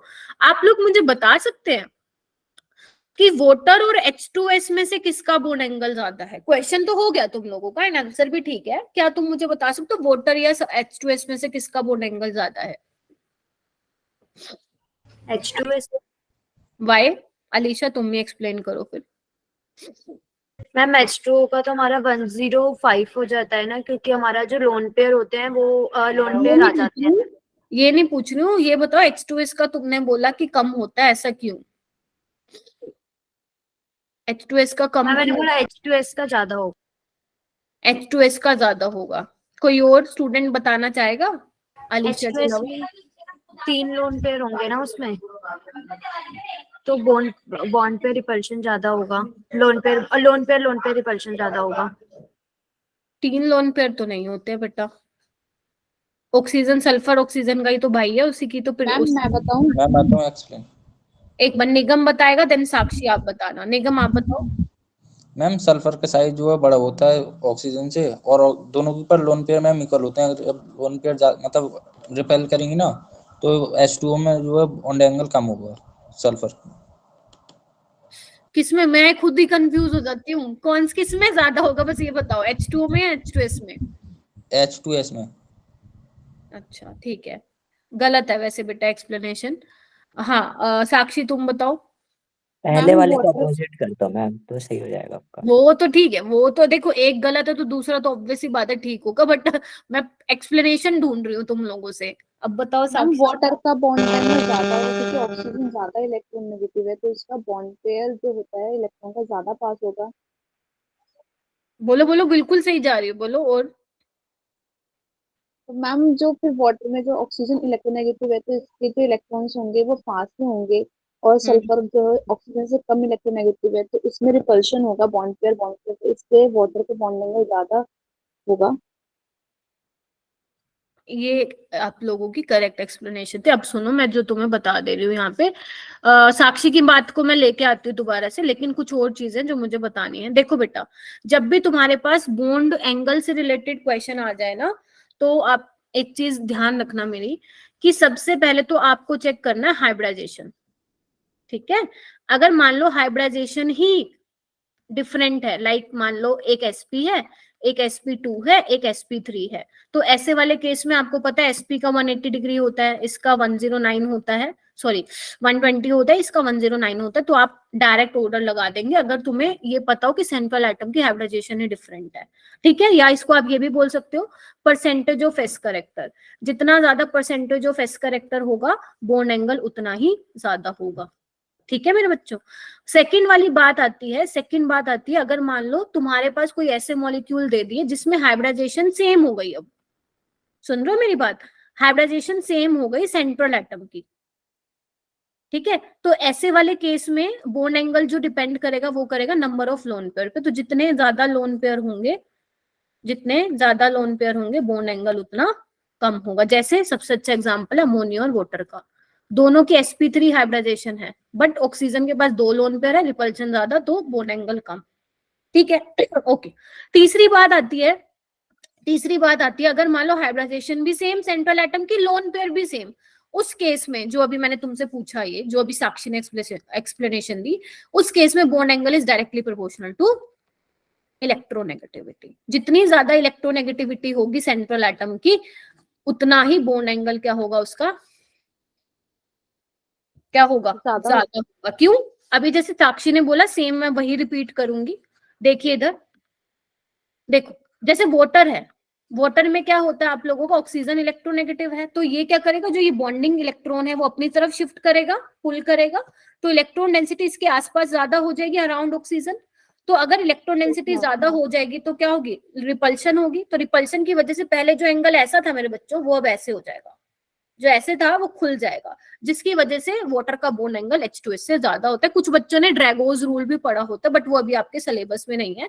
तो ध्यान रखना बच्चे, H2S का जो एंगल होता है वो अप्रोक्सीमेट 90 डिग्री के आसपास होता है, जबकि वाटर का होता है 104 के आसपास। मैम आपने यहाँ पे लिखा है कि नंबर ऑफ लोन पेयर जो होता है इनवर्सली प्रोपोर्शनल होता है बॉन्ड एंगल के। हमारा तो ये होता है ना, जितने ज्यादा लोन पेयर होंगे उतना ज्यादा रिपल्शन होगा, जिससे बॉन्ड एंगल तो बढ़ जाएगा ना, तो हमारे डायरेक्ट रिलेशन में नहीं आएगा। क्योंकि किसमें बताया मैंने, ये किसमें बताया, उस केस में आपको ये वाला फैक्टर लगाना है जहां पे हाइब्रिडाइजेशन सेम हो सेंट्रल एटम की, और नंबर ऑफ लोन पेयर भी क्या हो, सॉरी, जिसमें हाइब्रिडाइजेशन सेम हो सेंट्रल एटम की, उस केस में आप ये वाला लगाएंगे कि लोन पेयर जहां पे ज्यादा होंगे बॉन्ड एंगल कम होगा, जैसे अमोनिया और वाटर। अभी तो बोला मैंने ये वाली चीज, कब, जब आपका हाइब्रिडाइजेशन सेम हो जाए सेंट्रल एटम का। बहुत सारे और भी फैक्टर्स है, लेकिन ध्यान रखना मैंने बोला क्या है, हाइब्रिडाइजेशन जब सेम हो जाए सेंट्रल एटम की, और जब लोन पेयर भी सेम और हाइब्रिडाइजेशन भी same, then bond angle depends on electronegativity of central atom. ठीक है। एक होता है साइड एटम, जितना ज्यादा तुम्हारा साइज होगा साइड एटम का, उतना ज्यादा बॉन्ड एंगल होगा। लिख दूं क्या, यहाँ पे स्पेस है, यहाँ पे लिख देते, देखो यस मैम, लिख दो। साइज ऑफ साइड एटम, ये पढ़ना है आप लोगों को चीजें। Size of side atom is directly proportional to bond angle. जैसे मान लो मेरे पास एग्जांपल है OF2, OCl2, OBr, या एक को आप लिख सकते हो OI वाला। तो अब देखो साइड एटम में देखो ब्रोमीन ज्यादा बड़ा है, बल्कि है, रिपल्शन होगा, दूर जाएगा, तो इसका एंगल सबसे ज्यादा होगा, फिर इसका। अगर आप नोटिस कर पा रहे हैं तो सब में हाइब्रिडाइजेशन सेम है, लोन पेयर भी सेम है, यस तो सब में सेंट्रल एटम ऑक्सीजन है, तो ऐसे वाले केस में फिर आप ये वाला फैक्टर लगा सकते हैं। हालांकि इससे क्वेश्चन अभी बहुत ज्यादा देखने को नहीं मिले हैं नीट में, बट ये आपके सिलेबस में है। तो size of side atom is directly proportional to bond angle. हो सकता है तुम्हारे एनसीईआरटी में भी ये गिवन ना हो, बट जब तुम बॉन्ड पैरामीटर के टॉपिक्स पढ़ते हो ना, उसमें ये बताया जाता है। ठीक है, किस किसने ये पढ़ा है बेटा, ये जो मैंने अभी लिखा है, size of side atom is directly proportional to bond angle. ठीक है, पढ़ लेना इसको।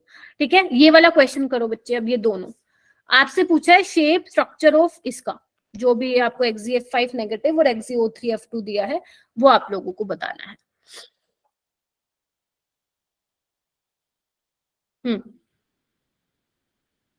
और इनको आप नोट डाउन कर लेना जिसने नहीं लिखा हुआ है।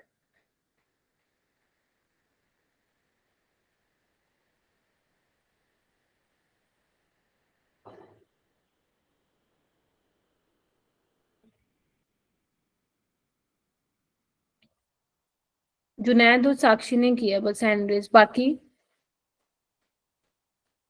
निकालो इसको, हाइब्रिडाइजेशन नंबर वाले फॉर्मूले से निकालो। हाफ ऑफ 8 + 6 14 आ जाएगा, 14/2 7 आ जाएगा। तो 7 के लिए क्या हो जाएगा, पेंटागोनल प्लेनर हो जाएगा। ए आ रहा है क्या यस मैम। सबका, मतलब जिन्होंने हैंड रेज किया है। XeO3F2 का कैसे निकालोगे, हाफ ऑफ 8 प्लस, बेटा ऑक्सीजन को काउंट मत करना, ऑक्सीजन डाइवेलेंट है तुम्हारा, कहीं कर दो। ठीक है, 8 + 2 10/2 5, तो 5 में क्या हो जाएगा तुम्हारे, वही ट्राइगोनल बाय पिरामिडल हो जाएगा। Diagonal bipyramidal. ठीक है, उसके बाद ये वाला क्वेश्चन करो, molecular geometry of SF6 is octahedral, what is the geometry of SF4 including lone pair of electron. देखो आपको इंक्लूडिंग लोन पेयर आपको बताना है, लोन पेयर को इंक्लूड करना है इसमें।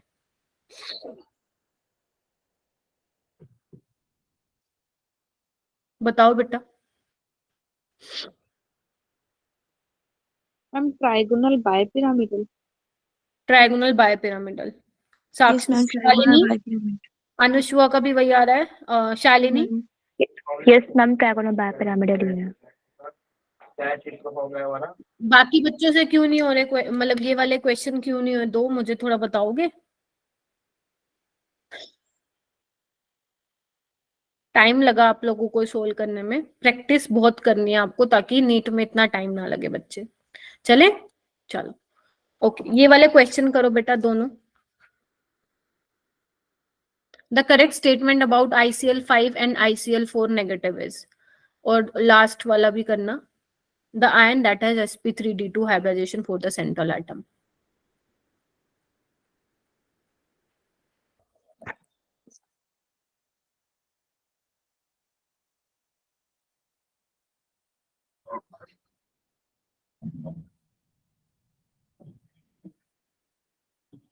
साक्षी और अनुष्वा के अलावा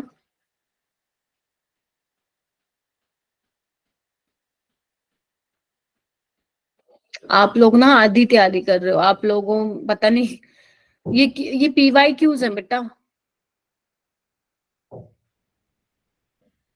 थोड़ा सा मुझे बताओ ना कि ये क्यों नहीं किया। 3 स्टूडेंट्स ने हैंड रेज किया बस, अंचल, अनुष्वा, साक्षी, कोमल, सानिया, अनीशा आप बताइए। मैम डी होगा क्या? कौन से वाला? B? Ma'am D option. D for dog क्या? Yes ma'am. अच्छा देखते हैं। 7 हाफ ऑफ 7 बोल रहे हो तुम, 7 + 5 कितना हो जाएगा? 12/2 6, तो 6 बोले तो 5 बॉन्ड पेयर और 1 लोन पेयर, ठीक है। तो इसके लिए स्क्वायर पिरामिडल होती है ना, ICl4 negative, yes square planar होती है। लास्ट वाला बताइए मुझे। मैम ए। अच्छा वो तो ऊपर वाला ही आ गया सेम। ICl4 negative. मैम ए। ये सेम उसमें आया था शिफ्ट में, तुम्हारा जेई का PYQ है, ठीक है ओके। ये वाले क्वेश्चन करो तीनों, करो करो आराम से करो। 30 सेकेंड्स लोगे क्या? हाँ चलो 30 ले लो, 10 सेकेंड्स ईच, या तुम्हारी मर्जी है जिस क्वेश्चन पे ज्यादा टाइम स्पेंड करना है। तुम्हें 30 सेकेंड दे रही हूँ इसके लिए।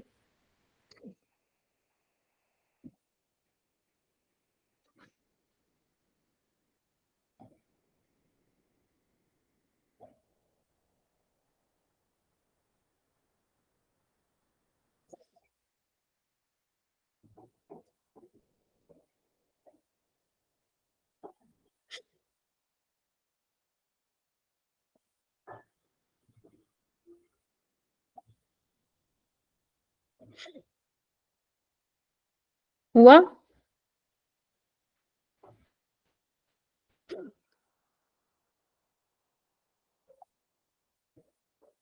ओके वेरी गुड, सानिया ने कर लिया है, साक्षी ने, अंचल ने, गुंजन, अनुष्वा,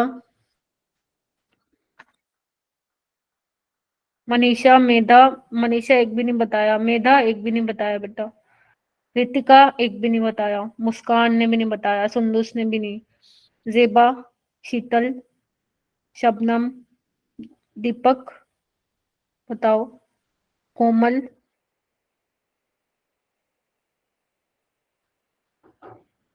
गुंजन आप बताना, गुंजन ठाकुर। पहले का है। पहले का ए, ठीक है। दूसरे का? मैम दूसरे का मेरे को सी लग रहा है मैम। दूसरे का सी। तीसरे, थर्ड का? चलो अच्छा, फर्स्ट का किसी और का ए के अलावा आया है? मैम मेरा 6 आ रहा है। मेरा भी 6 आ रहा है मैम, बी ऑप्शन। 6 के अलावा किसी और का कुछ आ रहा है? मैम ए ही आ रहा है इसकी। जिसने ए बोला गलत, जिसने बी बोला गलत, जिसने डी बोला नहीं नहीं। आंचल को पता है ये वाली, आंचल ने क्लास अटेंड किया है पिछले साल। देखो बच्चों, आप लोगों ने एक चीज गलती कर दी, ठीक है। इधर देखो बेटा, आप लोग पहले तो अपन देखते हैं I3 नेगेटिव का क्या रहता है शेप। I3 नेगेटिव हो या Br3 नेगेटिव हो, ये बहुत पॉपुलर क्वेश्चन है तुम्हारे एंट्रेंस में, तो इसको हम लिखते हैं II2 नेगेटिव करके। अब वही निकालो, हाफ ऑफ ये सेंट्रल एटम हो गया, ये मोनोवेलेंट होके साइड एटम +1, तो आप बोलते हो 10। 10 में क्या हो जाएगा आपको, 10/2 5, ठीक है। 5 में तुम्हारे 2 बॉन्ड पेयर और 3 लोन पेयर, ठीक है। तो क्या हो जाएगा, sp3d होगी इसकी हाइब्रिडाइजेशन, बट इसका जो शेप होगा ना वो लीनियर होगा, एंगल 180 डिग्री होता है इसमें, ठीक है। इन तीनों आई के बीच एंगल होता है 180 डिग्री। अब तुम लोगों ने 3 इसका आंसर दिया है क्योंकि सेंट्रल एटम के अराउंड इतने हैं, लेकिन क्वेश्चन को एक बार ध्यान से पढ़ो।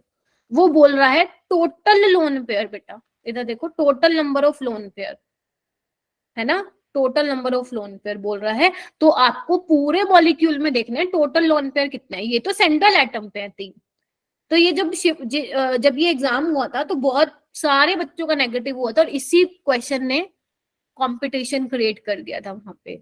तो यही क्वेश्चन होते हैं जो टॉपर को ले जाते हैं आगे, जो बाकी बच्चों जिन्होंने ये नहीं पढ़ा होता उनको पीछे ले जाते हैं, ठीक है। तो ये चीज ध्यान रखना। तो टोटल लोन पेयर कितने हैं, अभी 3 इन पे भी होंगे ना, 1 2 3, और 3 इस Yes, पे भी होंगे, तो कितने हो गए टोटल, 9 लोन पेयर हो गए। 9. 6 तो आएंगे ही नहीं, ठीक है। तो 9 लोन पेयर होंगे, ध्यान इसलिए कह रही हूँ, स्टेटमेंट को ध्यान से पढ़ो बेटा, ये बहुत पॉपुलर क्वेश्चन है, ठीक है। Which of the following conversion involve change in both shape and hybridisation, इसमें बताओ, इसमें BF3 क्या to रहा था? BF4 negative. आपको वो वाला ऑप्शन चूज करना है बच्चों जिसमें दोनों चेंज हो रहे हैं। आपको ये नहीं कि एक में शेप चेंज हो रहा है, नहीं, दोनों चेंज होने चाहिए, शेप भी और हाइब्रिडाइजेशन में। जैसे इसमें देखो, ये पहले हो रहा है। BF3 में देखो बच्चे, आ रही हूँ मैं, अनुष्वा कुछ कह रहे हो आप, देखो क्या बोला मैंने, BF3 पहले प्लेनर था, BF4 नेगेटिव टेट्राहेड्रल है, तो शेप चेंज हो रहा है। उसके बाद आपका BF3 में sp2 है हाइब्रिडाइजेशन, इसमें sp3 है, तो इसमें दोनों चेंज हो रहा है, ठीक है। नेक्स्ट बताइए मुझे, incorrect geometry is represented by, C आ रहा है अनुष्वा तुम्हारा क्वेश्चन नंबर 2 का, शायद गलत कर दिया।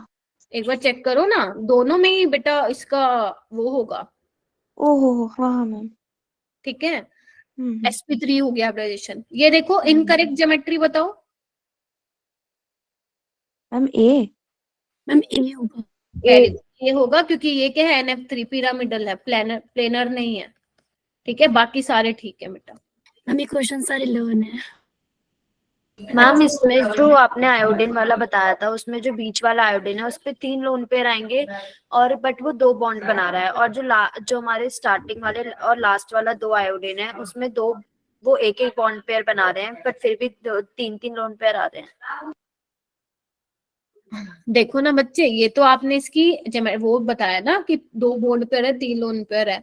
आयोडीन यहाँ पे एक बना रहा है, कितने होते हैं आयोडीन के पास, 3s2 कितने, कौन से उसका आता है, fluorine chlorine bromine iodine, 4th period का है ना, तो 4s2 4p5 होगा। टोटल उसके पास 7 इलेक्ट्रॉन होने चाहिए, तो एक तो उसने बॉन्ड बनाने में यूज कर लिया, और बाकी 1 2 3 4 5 6 ये आपके वो हो गए, लोन पेयर में आ गए, ठीक है।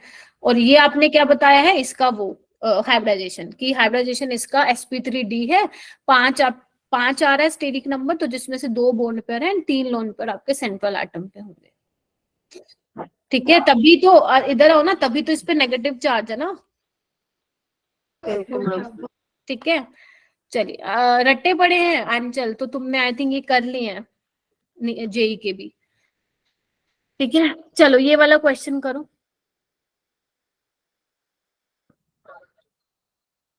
और मुझे ना एक बार ये क्वेश्चन करो, और एक को होमवर्क दे रही हूँ, तुम मुझे बताओगे NO2 एंड NO2 नेगेटिव, इन दोनों का मेरे को बॉन्ड एंगल कल बताना, मैं पूछूंगी आती।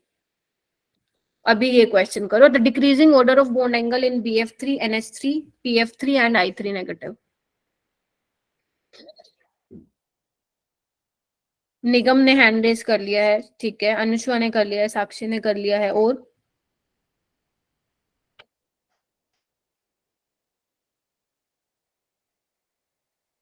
बाकी किसी को नहीं आता, हम 1 मिनट कर रहे हैं। करो करो।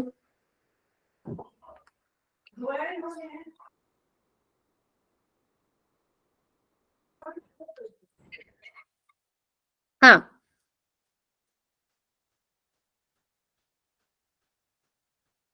निगम आप बताना। मैम इसका सी है मैम। कंफर्म हो? Yes ma'am. पक्का? Yes ma'am. ऐसा क्यों? मैम अभी आपने I3 की ना नेगेटिव की वो बताया था, बॉन्ड एंगल 180 था ना तीनों हाँ का, तो वो तो सबसे लास्ट में आएगा, डिक्रीज में पूछ रहा है। समझी नहीं मैं। डिक्रीजिंग ऑर्डर में पूछ रहे तो I3 नेगेटिव तो सबसे ज्यादा होना चाहिए ना? तो मैम ये सबसे लास्ट में आएगा ना, सबसे ज्यादा है तो बॉन्ड एंगल। क्यों सबसे बाद में कैसे आएगा? आपसे यही तो पूछा, decreasing order of bond angle. सबसे पहले आपको वो लिखना जिसका सबसे ज्यादा है, एंड सबसे लास्ट में वो लिखना जिसका सबसे कम बॉन्ड एंगल है। ये कैसे आएगा? जुनैद आप बताइए। D option. D option. D for dog, right? Yes ma'am. ठीक है, कोई और मुझे बताना चाहेगा ऑप्शन? मैम मेरा ए हो रहा है। मैम ये ऑप्शन ए यार इधर आओ। ये तुमने बिल्कुल ठीक लगाया कि मैम इसका 180 डिग्री होता है। अमोनिया का बताना मेरे को। अमोनिया का 109 समथिंग, 107 जितना भी है। BF3 को तो बेटा 120 होता है ना, क्योंकि हाइब्रिडाइजेशन चेंज है। और मैंने कहा था जब हाइब्रिडाइजेशन सेंट्रल एटम की सेम है तुम लगा सकते हो ना उसका। यस मैम, वो BF3 का तो पिछले बोल ज्यादा हो गया ना। तो I3 नेगेटिव का तो मैंने भी बताया, शेप लीनियर है। आई के बीच में जो आपके आई है उनके बीच में एंगल 180 होता है। BF3 का 120 होता है। और इसको आप एक्सप्लेन करोगे, अभी जो मैंने कॉन्सेप्ट बताया था, bond angle depends on electronegativity. Nitrogen का इलेक्ट्रोनेगेटिविटी ज्यादा है तो बॉन्ड एंगल भी ज्यादा होगा। बहुत ही प्यारा क्वेश्चन है, इसको अपनी नोटबुक में लिख लेना अगर गलत हुआ है आप लोगों का तो। अरे और ये इस साइन को मैं पता नहीं कितनी बार बता चुकी हूँ आप लोगों को। इसका मतलब होता है जिसकी साइड ये मुंह खुला होता है ना, यहाँ पे आप बड़ी वैल्यू लिखते हो। ठीक है, ये चीज ध्यान रखना। जैसे 5 इज लेस देन 7, ये हम ना छोटी छोटी गलतियां कर देते हैं और ये हो जाती है, इसमें कोई डाउट नहीं है। अब आजकल एग्जामिनर क्या है, ऐसे भी करके पूछता है। जैसे मान लो उसने एक कोमा लगा दिए, ये ठीक गलत है, हो जाता है मैम। इस पे ध्यान रखना है ना बच्चे फिर हमें। अब इसने बोला डिक्रीजिंग ऑर्डर, तो भी यही आएगा। इसका मतलब इस ऑप्शन के अकॉर्डिंग ये है हमारा आंसर कि डिक्रीजिंग ऑर्डर में क्या है, लास्ट में हमने क्या लिखा है, सबसे छोटा आएगा। वैसे BF3 ऑप्शन तो ए ही है इसका करेक्ट, वैसे मैं बता रही हूँ। ऐसे कोमा लगा के भी दे सकता है, तो इन चीजों को थोड़ा सा ध्यान रखना। ये उसने गलत कराने के लिए दी है चीजें रिपीट, ताकि आप लोग कंफ्यूज हो और गलत करके आओ। तो इसका ऑप्शन ए मार्क करके आना। ये वाला करो बेटा क्वेश्चन। ये तुम्हारे दोनों ही, ये तुम्हारा नीट 2021 में आया था बेटा, बस होने वाला है नीट 2021 में। टाइम भी हो रहा है अपना भाई, जल्दी करो थोड़ा सा।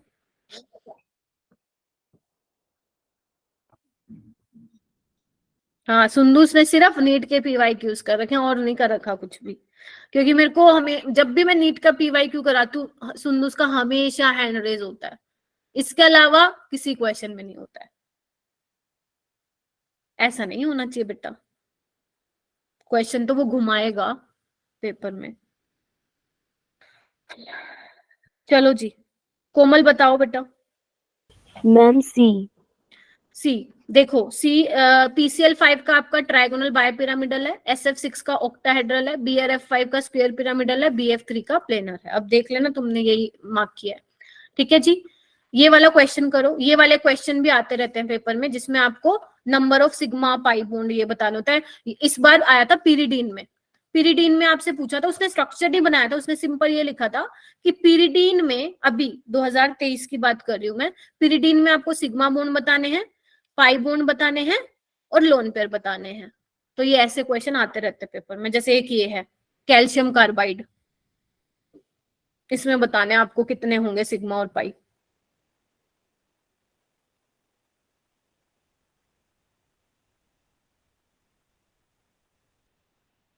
कैसे लिखते हो आप कार्बाइड को? कैल्शियम 2+, उसका काउंटर आयन होता है। तो बताओ कितने सिग्मा और कितने पाई हैं? 2 पाई बॉन्ड 2 पाई और 1 सिग्मा। अब यहाँ पे एग्जामिनर, क्वेश्चन तो इजी है, लेकिन वही बात होगी ना, जिसको इसका स्ट्रक्चर बनाने नहीं आएगा वो क्वेश्चन सोल्व नहीं कर पाएगा बेटा। ठीक है, तो ऐसे वाले क्वेश्चन भी आपको नीट के PYQs में मिलेंगे। ओके, क्वेश्चन तो बहुत सारे हैं और ठीक है, ये कर दो, फिर इसके बाद बाकी होमवर्क में ले लेना। एक बार ये मुझे करके दिखा दो बेटा, ये तीनों क्वेश्चन, क्योंकि क्लास अपन ने थोड़ी लेट ही स्टार्ट की थी आज। ये मुझे बता दो, आइसोस्ट्रक्चरल का मतलब होता है सेम स्ट्रक्चर होना चाहिए, ठीक है।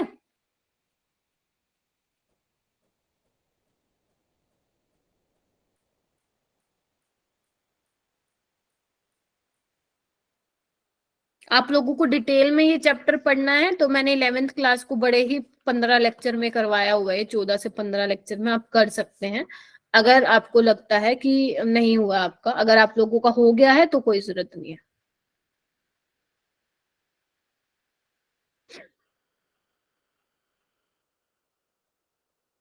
हाँ हाँ, ज्वाइन, लेफ्ट होके ज्वाइन, लीव करके ज्वाइन करो बेटा। अनशु आया, कुछ आया, ए वाला हुआ बेटा? मैम पहले तो सी हो गया। पहले का सी, आइसोस्ट्रक्चरल बोला है, सेम स्ट्रक्चर होना चाहिए, मतलब दिखने में एक दूसरे के पहले का मैम सी इसलिए नहीं हो सकता ना, क्योंकि BF3 जो है उसमें लोन पेयर नहीं होता, और NF3 में एक लोन पेयर बचेगा, तो उसका बॉन्डिंग मतलब जो उसका स्ट्रक्चर होगा वो चेंज हो जाएगा, पिरामिडल में आ जाएगा, बाय पिरामिडल में। बिल्कुल ठीक है। डी बोल रहे हो क्या आप लोग? डी आएगा क्या?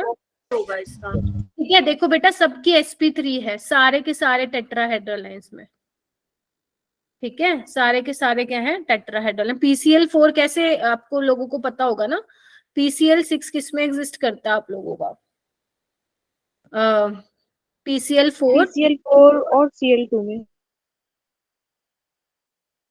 नहीं, PCl5 था वो, I am so sorry, PCl negative में, ठीक है, आयनिक फॉर्म में इस तरीके से, ठीक है।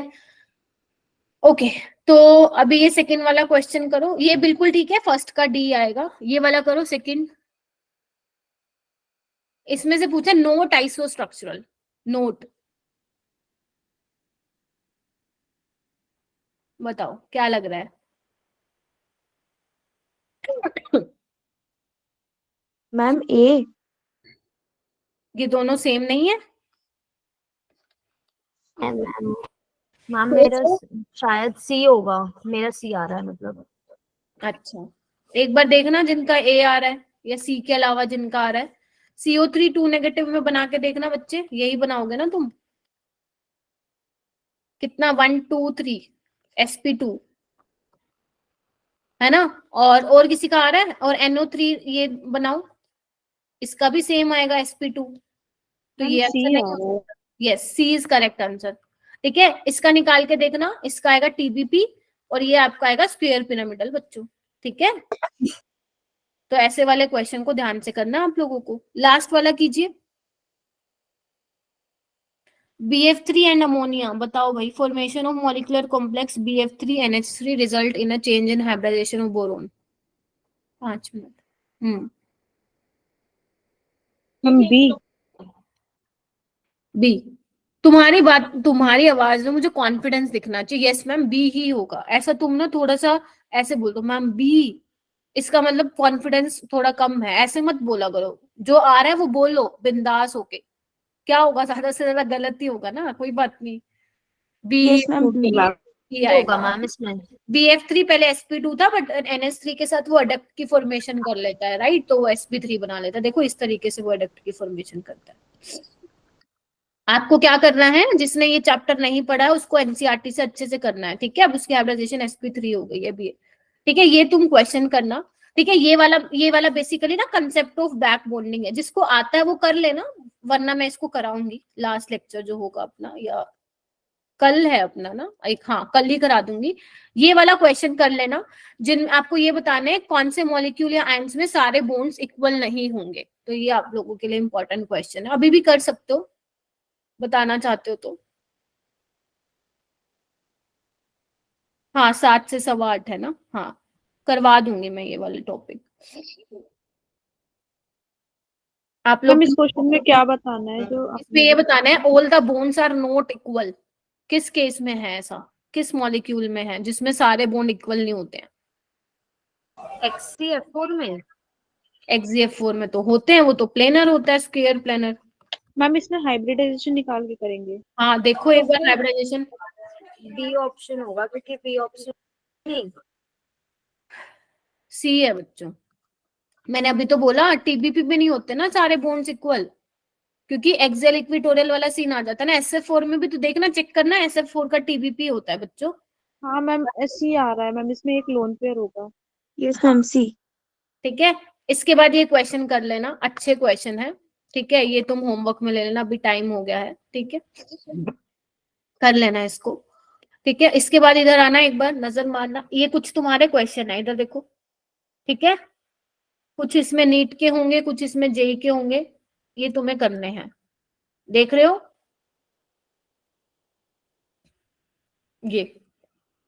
और बेटा मेक श्योर, अच्छा एक स्लाइड ऐसी रहेगी, कोई बात नहीं बेटा, मेक श्योर कहीं पता चले जो सिर्फ मैं टॉपिक करा रही हूँ आप लोग वही करके चले गए हो। मैं आप लोगों को हाईली इंपॉर्टेंट टॉपिक्स करा रही हूँ जो कि इतने सालों में मैंने देखा है यहाँ से क्वेश्चन आ रहे हैं। बट इस चैप्टर को आप एक एक टॉपिक इसका करके जाओगे, इस चैप्टर को आप लोगों को छोड़ना नहीं है। एक एक चीज मैं आप लोगों को बता भी देती हूँ थोड़ा सा।